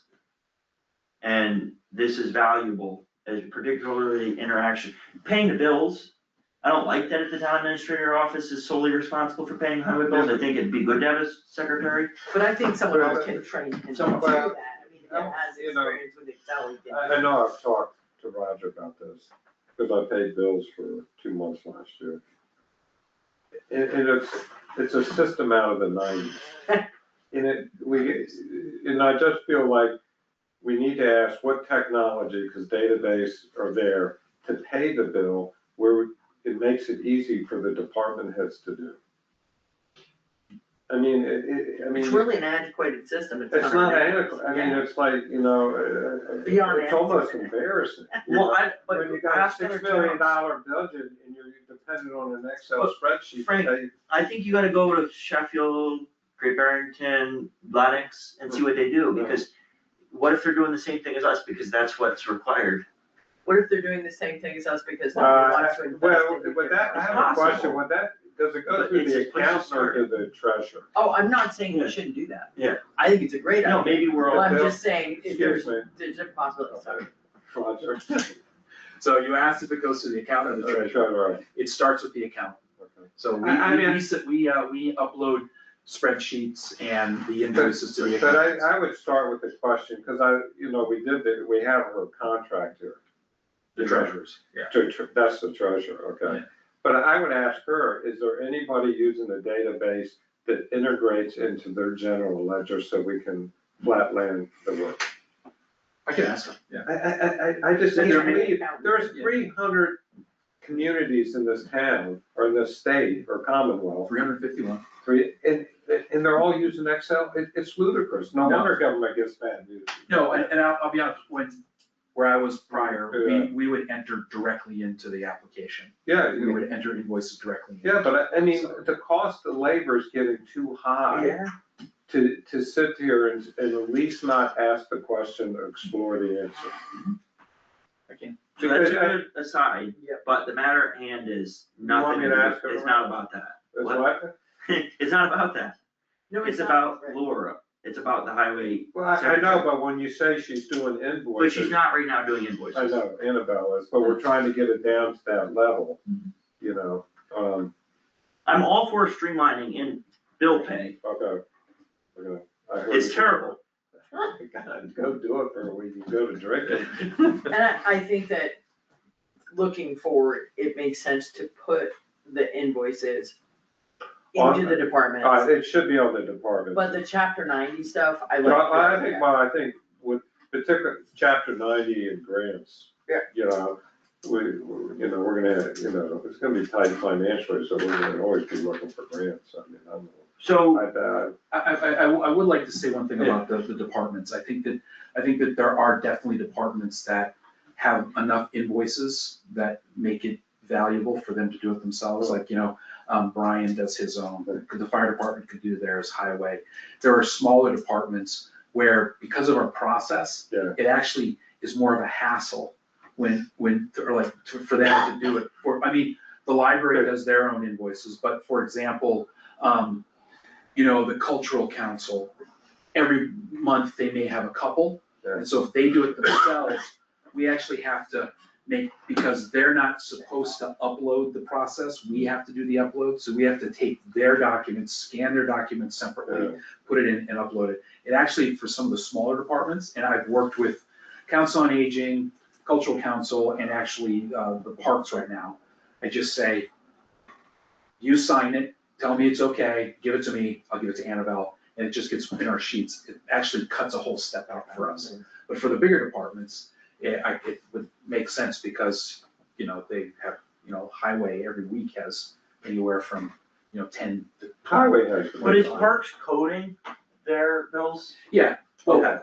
yes, we pretty much know what they are anyway. So when they drop something off for Gary O'Brien, we know it goes. It's into mowing. It's mowing. If they drop, right now, if he drops off the electric, it goes into electric. But there might be a conversation if it's an oddball. Yeah. Okay, So that. and they that's- know to have that, they know where the. Yeah. So, bill pay aside, can we agree that the temporary position is over because it was temporary and we have a highway superintendent? And maybe we can do a grant request form Yeah.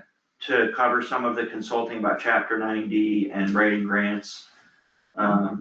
Cause I think that's fair, but it was a temporary position, it's over. I agree.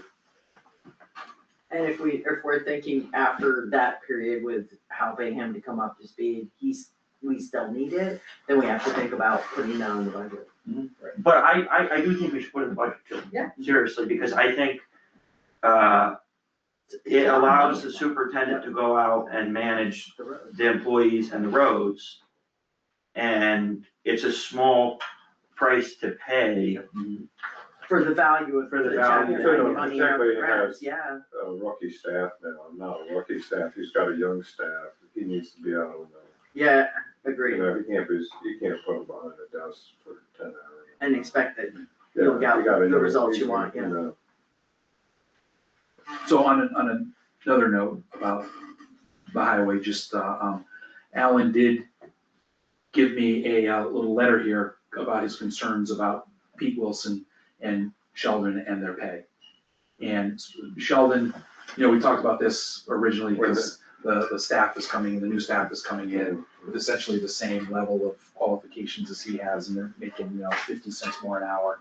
And he does have concerns, about, Pete as the foreman and what his pay is in relation to some of the other towns around us, which are $33, $36 an hour at this point in time for some of the foremen. And his. He's around 30, he's a little over $30 and change, so. I'm sorry, I'm sorry, 31 and change. We shouldn't be surprised by that. So he just has concerns, coming new in and looking at the staff and looking at what they're getting paid in relationship to others. So I just wanted to put that forward. Again, I know that, we don't I know historically the select board hasn't liked to do sort of mid fiscal year, advancements in pay. And so, but I just wanted to pass that. No, I don't think it's a mid-fiscal year item, as important as it is. I think it's, we need to spend this budget season and get them up. Yeah, But it already is difficult, this is an exception, when we do department by department salary surveys, rather than a salary survey of the organization. Cause I just think it's not fair. But we don't have the staff to do a organization-wide salary survey. But, if we start doing it mid-year, it becomes that much more. Right. Yes, that's true, and we want to compensate them at market rate more fairly. But if we went and reviewed the list of the other 45 employees, there's others on that list as well. Right. And so we can't be doing that to some and not others. No, I understand. That was like one of the issues we had last year with some of the staff and, And why. keeps that. Yeah, why the budget in the annual town. I mean, in meeting this brought it case, up. it happened because we were hiring mid-year, Yep. or partway through the year, like. Yeah. So I No. think you can tell them that we fully support the understand the raises and concern. wanna do it as part of the budget. Does he actually mean that? Because I don't think that's what he means, given the rest of the. Yeah, I don't think you meant, I don't think you meant that word. That's the opposite of what he means. I think losing it Essential. might be, yes, essential. Yeah, I think you meant essential. Essential, definitely. I was like, I don't think that's right. So anyway, I just wanted to bring that up. No, I'll that's- let him that's know. fine, let them know, Yeah, I'll let him if know. I see him, I'll talk to him. Yep, We and, get it, we know, but it's the middle of the year, we. and I, to be honest, I explained that to him at one point, I said that. But good for him for understanding the situation. School committee superintendent search committee and budget letter, Frank, you sent along a letter. Yeah, well, they sent it to me, you want my opinion, Yeah. it's an overkill, they're taking a baseball bat. Yeah. I just don't, you have a intern or intermittent superintendent, and you're writing this letter, I mean, Kim is the vice chair of the school committee. I don't have a problem calling her and saying, you know, make sure it's your budget time. I felt like, had they sat down, you know, Kim had sent a note that this is what they were doing. They hired someone to do the outside budget, you know, come in. They have someone that's acting superintendent. Had they brought them in to sit down and talk to them instead of sending them an email and letter saying this was really screwed up last year? Well, it was, but you got a different leadership in there. You have someone different on the budget. You got a different superintendent right now. And, you know, the school board is the one that is responsible for getting it done. And I can't remember the name of the person. Plus, that there were ongoing negotiations with both. Well, they had the union, I don't know where they ever finished up. There was a union and Yeah, us. Yeah, yeah, they had the Right. whole bus. So it was complex, and I don't know how much of, I went to 3 meetings out there, I don't know how much of it was personality or what, I don't know the people, so I can't Right, judge, no, you I know. know, I get you. So I don't have a problem going back to them, writing them a nice email saying we talked about it. My feeling is that you talk to them first. We have new leadership. You're not talking to the people that were the people in charge last year. Yeah. I just think it's. It does seem like it's heavy But headed. yeah, but, you know, And I I understand would never that they do were that in my frustrated, but professional no, career. I agree with New you. leadership and say, here's a letter, it was really screwed up last year, don't let it happen again. Did you, I forwarded that email. Did you get that email from that lead? Yeah. Yeah, the one, With all those questions. oh, other questions, but I think we put that to Ken. Yeah, You know, I don't have a problem, I was gonna wait to talk to you, everybody here, I said, I'll reach out to Ken and say, Ken, can we talk and hear the issues? And, you know, because when they brought up, I sent Kim the email last time saying they want to meet again, Kim, I don't really feel like it's necessary, update me. She got right back to me. I think it's sad because they could go and probably should have just gone and hired their superintendent. They're trying to involve the community in the and process instead it's and just getting one- backlash. That- When you see the number of people they add to that list, and then you gotta coordinate them for a meeting. I know, like, Interview. and then they're complaining that the meeting's happening, that meetings are gonna happen too soon, I'm like, do you want a new superintendent this year or like 4 years from now? The one thing I was trying to figure out is, they're looking for select board or designee. I think, didn't we say that if Kim's already the head? I feel like think she's Kim our is in charge, I don't, I mean, you're managing it from Well, way the up only thing here. I'll double check, so there's 15 people. Select board or designee, staff and faculty and parents. I'm not sure if it's also school committee members, all of them, some of them, I don't know. And I don't know if we'd step on someone's toes by saying that she's our designee, but she's the No, one. we're not stepping on anyone's toes, we're not stepping on toes, is what we're doing. Right. She was elected, right? The school committee is in She's charge elected. of the superintendent. Yeah. It'd be like if we said, hey, school committee, can you hire our town administrator?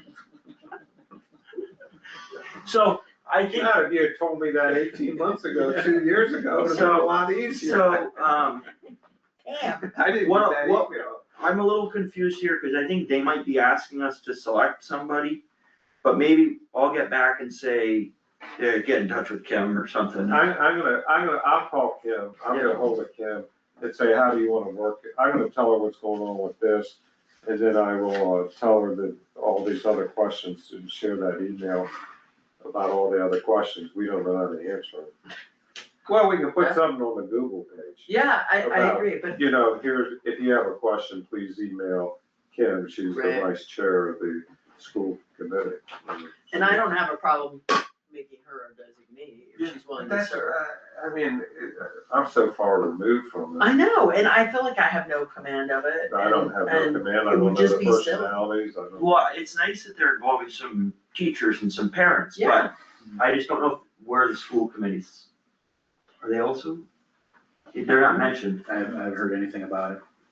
I got that same letter. But it, you know, it sort of reminds me of the like, they wanting to do the TA search with just people from town. Yeah. It's an interesting idea. Well, you can involve some Right, but in a you don't second make it interview, just but that, not right, just, exactly. so, we'll flash that out. We'll have the town administrator evaluation ready for next week, So has everybody gotten them? Yes.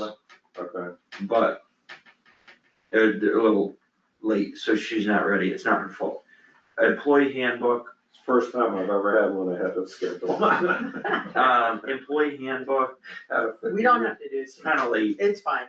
Town administrator updates. Oh, can I just say one thing about Yes. the employee handbook thing, Please. which is that, I remember us having a conversation about the contract, but I couldn't find anything in my notes or on the minutes about what the amount was, but it's about 3K, that's a little more than 3K that's still in there. Should I go ahead and tell her that that's the limit? 5,000? Yeah. Yeah, then, yeah, Okay. I just wanted to reconfirm that. Yes. It is in fact 3K. that's good. Town administrator updates? Quickly, after taking the treasurer's contract off of the agenda, she sent the contract back. So, and I Is don't it even the- understand, I can't, because weren't we gonna change it October to September? We had talked about that. Yeah, we did talk about that when we talked about the contract with her. But she sent this back So I don't know, as an extent, we have to as an deal that with extension. that next week. Deal with it next week, okay, fine. So she wants to extend last year's contract, Yeah, she's. which Yeah, but is you put it in provision. there, but it doesn't say, the one I. At the same well, price. It doesn't say the same, it's the pricing, there wasn't any pricing there, I'm going, is the Yeah. pricing stay the same? Yeah. Would assume so. It's the same price. That's Yeah. what I was like. We're not paying her the same price. Yeah. We gave her a raise. No. Yes, we did. No, I went back and looked. Really? It's the same thing as it's been since last year. She's not real good at counting. I'm confused. I think we allowed for it in the budget, but she didn't ask for it, so. Well, I wondered that, I go, because of, I forget the 49 something or whatever it was, and I was like, well, for this period, there's no money after there, she can work for the same amount? I know, I Because I was tagged like- it too, I was like, that's We weird. increased the budget 3% year over year. Yeah. But just She's because, not charging more per month. I can look right now, but Let it I go to looked this, let it go to free cash. I looked I looked You this want some help afternoon. from the so- library? So it's 40,900, right? Something like that. 40,950. 40,950. No, she said she owes 150,000. 40,950, On us? on us. and divided that by 12, that's Maybe crazy. she's starting to reduce, well, if you take in the inflation rate she hasn't put in, there's 6 or 7, 9. It's 3412 per month, 50. Yeah, I'm just gonna And double check and I don't wanna say, hey, did you mean to not increase your? I was baffled by that. I know, Next, okay. next meeting. I would You want me to check? have, mine No, let would me have just check said in really bold quick. type. Check. No, come on, No, check it I out. can't, I'm frustrated.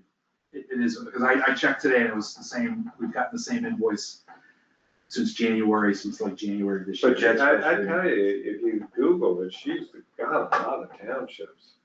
Like 7. Yeah, spread all over the state. Yeah. No, I mean, she's got an interesting thing. Yeah. I think that our accountant does quite a few more, and we're here. Mhm. But he has a lot of people. He's actually, and he's listed on MMA and stuff like that for all kinds of other work, like auditing. Okay, we're gonna worry about that next week. Any other Yeah, updates? the only thing I wanted to ask was, I was talking to Maggie Barkin, and I don't know how the cultural council, do you guys appoint the cultural council? Or is that, because a couple people have supposedly resigned from the cultural council. Doreen Beller and Carol Claren. Supposedly, Yeah, so let's go to the town website. and I wasn't quite certain exactly how. Yes, we appoint them. Okay. Local cultural council, So in just, Doreen Beller's just so term you know, expired, I know you don't and care. Carol Claren's term expired. I know you don't care, because it's late and you're frustrated, but in January of this year, we paid $3,412.50 to the treasurer. And her most recent bill of October was $3,412.50. We'll give her a good grade for consistency. But anyway, Well, that's interesting. so, I'm not frustrated about that as much as that, how we sat down, Rob, and we talked with her, we said, we'll do October to September. I know.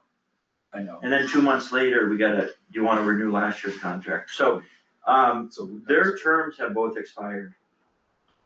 Where Our are current cultural council is Maggie, which Maggie's almost off, she knows that, right? And this is her second term probably? Are they Yes. allowed to do more than two? Nope, 2 is the limit.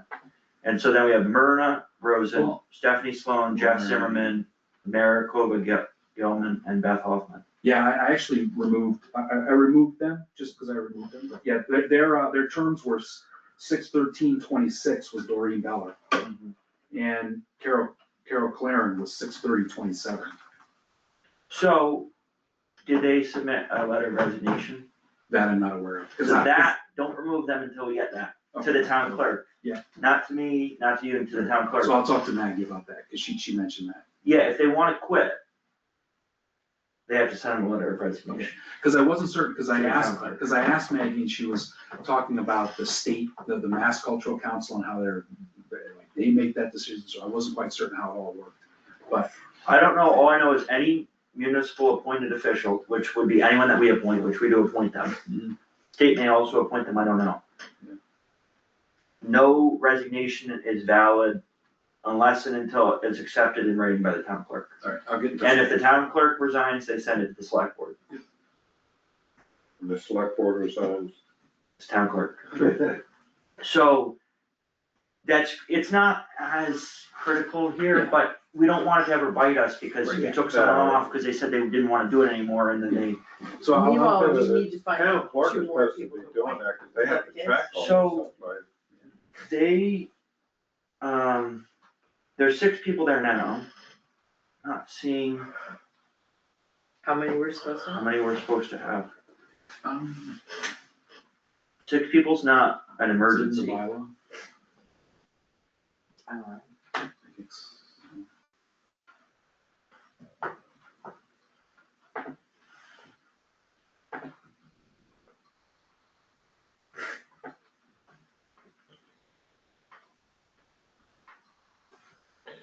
I don't see that they have a bylaw. Yeah, I'm not recalling one. So.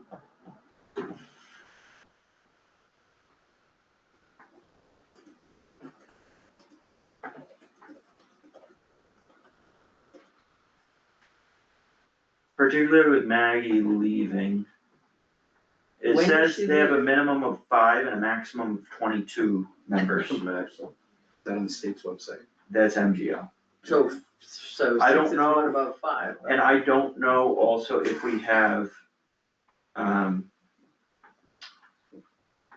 if we have our own specification that's different. Cause sometimes the state may say you can have 5 to 22 and the town has specified 7, I'm not aware of that. Yeah. And it also says the Mass Cultural Council suggests 7 to 9 members is a healthy size to ensure continuity. So we could be thinking about another 1 or 2 members. But we're not in code red. And is Maggie starting to pass on some of that institutional knowledge to some of the other members? That I'm not aware of. When is Actually, her include- term actually up? Oh, At the end of the fiscal year? May. In May, okay. So we need to pick a successor person. I think they may have already, because I saw an email where Maggie seemed like she was teaching Jeff and Mara, but also, it's very cyclical for the year, so what you do in August is very different from what you do in October, is very different from what you do in December. Yeah, they have a weird. It's like a one cycle where they kind of award grants, so. And they go by, the grant awarding goes by like the state's fiscal year, which starts at a weird time too, I guess, because she was telling me about that. Alright, so any other town administrator updates? No, I'm okay. But just, I didn't mean to scare you away. No. Well, I said, someone, I think it's just a discussion for another meeting. Yeah. Is, and I could find more information about this, but someone asked about paid family medical leave. And I know I've actually heard about some other towns, other municipalities, investigating it themselves, so. I think didn't we approve a policy about the family Not medical leave? Well, paid not family medical PFMLA, leave. which is an opt-in, like you get paid while you're out on, Ah, right, we just have family med. we just have unpaid. Unpaid, right. I'll do it for another meeting. Any unanticipated business? Oh. For you. Yes, so Southern Berkshire EMS, I believe I Oh, yeah, did forward Yeah, this yeah, stuff to yeah, you. you did. So, I went to this meeting, this last meeting, and a bunch of us were in there, not all the people that are signed up to be there, but a lot of people. We went round in a circle in this conversation, around and around, so all I'm saying is there's no uniformity of opinion, and I feel that way too. I am not sure what the best path forward is for these services, either here or anywhere. Like, there are pros and cons to everything that's discussed, and the more you talk about it, the less certain you feel. This decision does not commit us to any particular path. The only thing that this decision influences is how the rest of the money in this grant will be spent to cost out what that option would involve, what the option we pick would involve, and that would potentially include where things would be sited. So among the things that were considered were whether emergency medical services SBA should be basically absorbed by one of the towns, notably Barrington, and then a bunch of IMAs with all the towns that were using it, whether it should remain independent as Southern Berkshire Ambulance to give them not largely because it's been operating that way, and nominally also because it gives them the opportunity to fundraise, which towns don't have. And if it remained independent, whether or not it should be, I'll call it expanding its services to include some of the towns that aren't currently part of it. For example, New Marlboro, whether or not New Marlboro would wish to, Give up there. right, they would give up their independent ambulance. Right. But the ambulance and the people working the ambulance could Be- become staff at SBA, Southern right? Like, they have plenty of part-time staff, it's not all full-time staff. They don't have, do they have part-time staff? They have some I part-time. know a paramedic, my wife knows a paramedic, said they didn't want her because she was part-time. Well, maybe not paramedics, I don't know, but they used to, whether they still do, I don't know. Another possibility was and it turns out, although fire districts are quite common in lots of places, there are certainly there haven't been any medical EMS districts, at least not in Massachusetts, and it doesn't sound like they're terribly common elsewhere.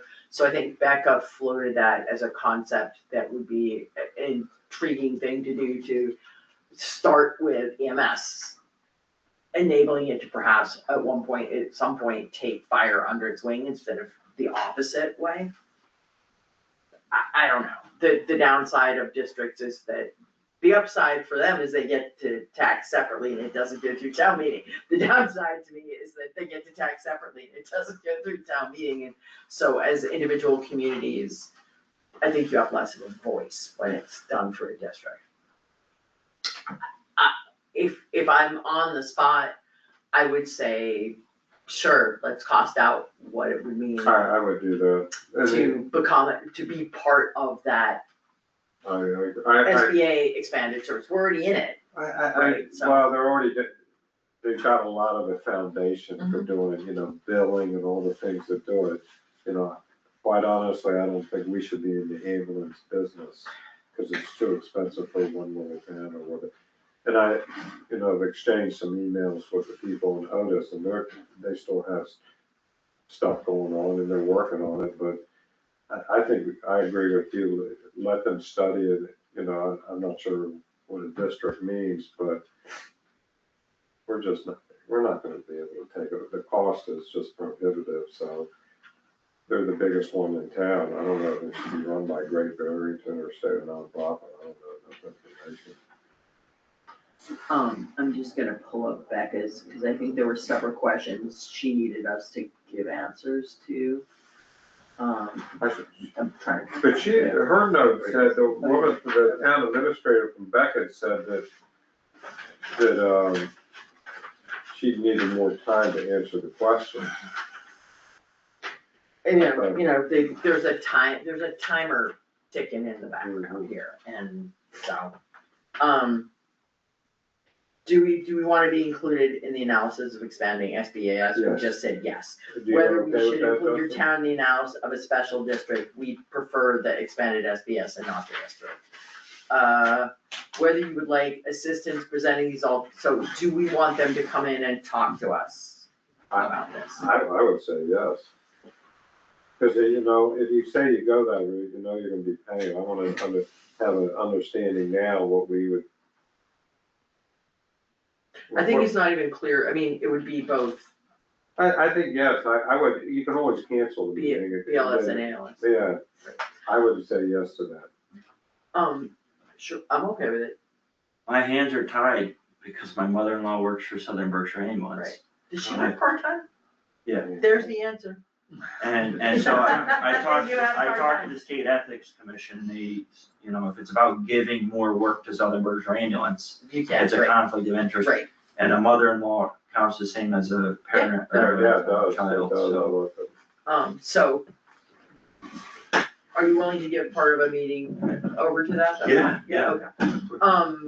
The other I interesting. so wish that I could participate, I just, Right, I my know, hands are I tied. hear you. The other interesting little tidbit was that my impression from that meeting was that SBA's, there are a number of towns that they provide ALS services to on a per run basis. And they're not real happy about that. Who, SBA? They feel like if they're providing services to the town should be supporting their mission more generally. Mhm. I'm not sure how to feel about it, but it's interesting, and I don't know what consequences it will have going forward either. Mhm. I know, like, for example, Otis is one of those towns. Otis, Sandisfield, New Marlboro, all do ALS intercepts.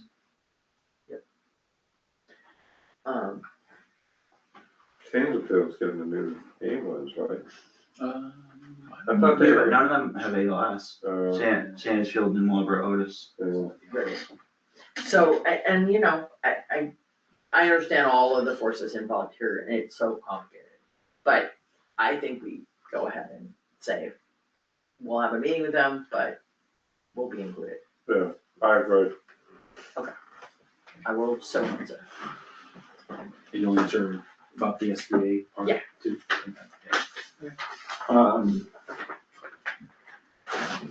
I have one quick unanticipated business. I asked town council just about how my job by the end of next year, moving out of town. It sounds like if you move out of town, you're automatically removed from the position, so I'm just gonna navigate, maybe negotiate. I don't wanna leave in the middle of the year, and I don't wanna leave Prematurely. a year. I'd like to serve out, I'd really like to serve out the term, and I think that's the right thing to do. And I also don't wanna do it illegally, so, I'm just Don't gonna, have to send a car down there, arrest you. I'm just gonna, I'm just putting that on your all's radar, and Fair enough. I think, I'm just gonna try to figure out how to do it in the least disruptive Yeah. way possible.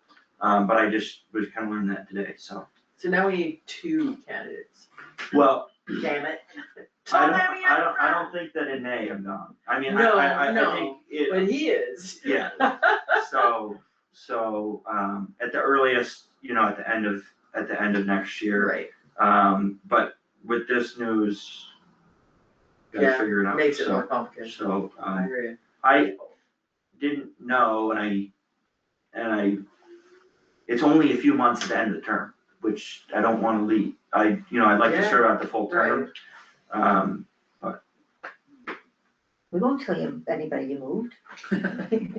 Just keep a car parked. You live in the We'll keep a Maycock car house. parked there, Well, I was trying to be transparent, and Yeah. this is where it gets me. Yeah. We'll buy you a car with dark tinted windows. Yeah. So,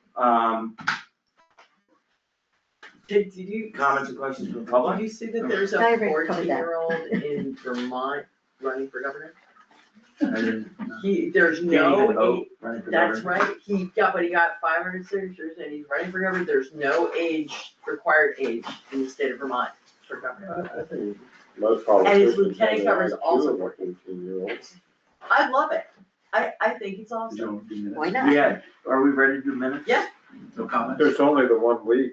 There's only one. It's vote. only the one way. You like letting it sit and No, mature? no, I looked at your edit changes and I said, that's fine. You shocked the world that we're caught up. You've actually caught up on everything? I saw that one list, and I'm We're like, not that caught can't up be on- right. Everything, you're not caught up on everything. You're just caught up on minutes. I promised somebody I would You go call it look at back. some other towns, we look pretty good. Okay. So I'm actually looking at the one that was your one. Good night, and I'll get Good the night. paperwork Good to you, night. Justin. Thank you. Thank you, Mickey. Thank you, I'm Mike. sorry that I lost it. It's okay. We're allowed. I thought it was me. Well, or Roger, What did you lose? the annual town report from the library. Oh. But It's I totally. told Mickey that it's the only one that I don't get over email. So I didn't, when I didn't see it, What email, I year just is it? assumed What year is it? Okay. What? What annual report? fiscal year 25. I wonder if I have a copy of No, because it's the new one that's being prepared. that. Oh, okay. If you have a copy at home, then. All right, Do you wanna make your changes right on there? I can make them right here, I've got it up right here. Okay. okay. It's the same one, the one that Justin. This is the most like, this one's really small and picky. Under Lombardo Park Committee appointments, this second to last line, Mhm. it reads on the Lombardo Park Committee help launch, it should say and help launch. Where are you? Oh. Second to last line on Lombardo Park Committee, first paragraph, Lombardo committee. and help launch. Who was willing to serve on the Lombardo Park Committee help launch, it's not a great sentence. Okay. So I fix that.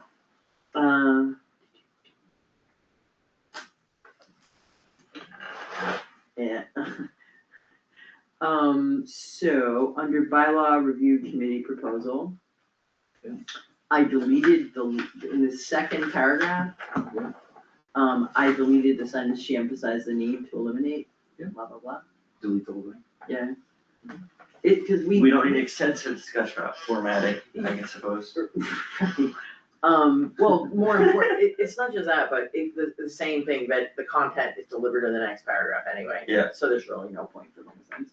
The next paragraph, between the agricultural commission and personnel committee, there should be an and. Okay. The agricultural commission and personnel committee, and then there is something, right? On the next paragraph, in the second to last line, list of special acts and list of Massachusetts general law, acceptances should not be capitalized. Where are we here? Oh, Sex- acceptance. Acceptances should not be capitalized. I told you it was little. Yeah, that's fine, good.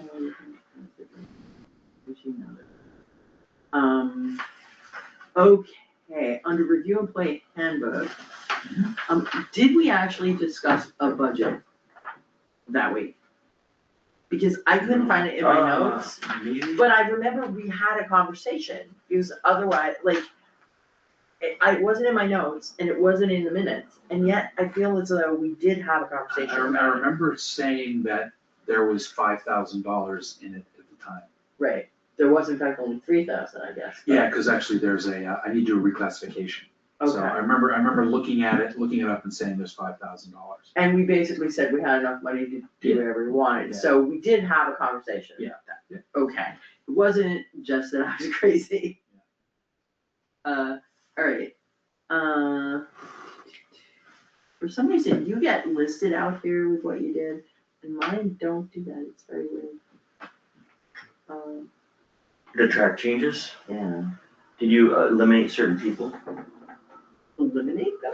What are you talking mark. about? or mark up? No, I didn't change anything. There's something wrong with your, that's why I have a nice new laptop. There you go. PC baby. There's nice new laptop. I Okay, got so much fun of the other laptop. alright, It did after, die. They did eventually die? what is this? Yeah, and it kind of So put me the in. OML thing. Yep. The paragraph under the, after the emotion was made, two down, Susan then read her apology. Yeah. After or supporting documents, it's like the third to last line. Can you say supporting documents at that time? So prior notice or supporting documents at that time. Right.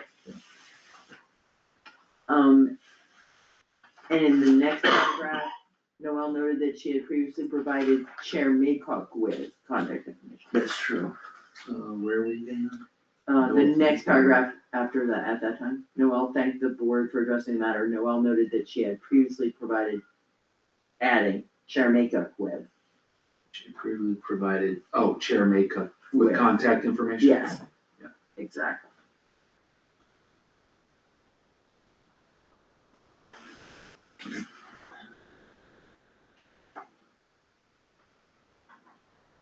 Oh, I'm just noticing on town administrator updates, next amp is spelled next amp twice. Oh, yeah, I always do that. Again, Because I think that was the- whether it's next amp or next amp, it always, Yeah. says that it's wrong. exactly.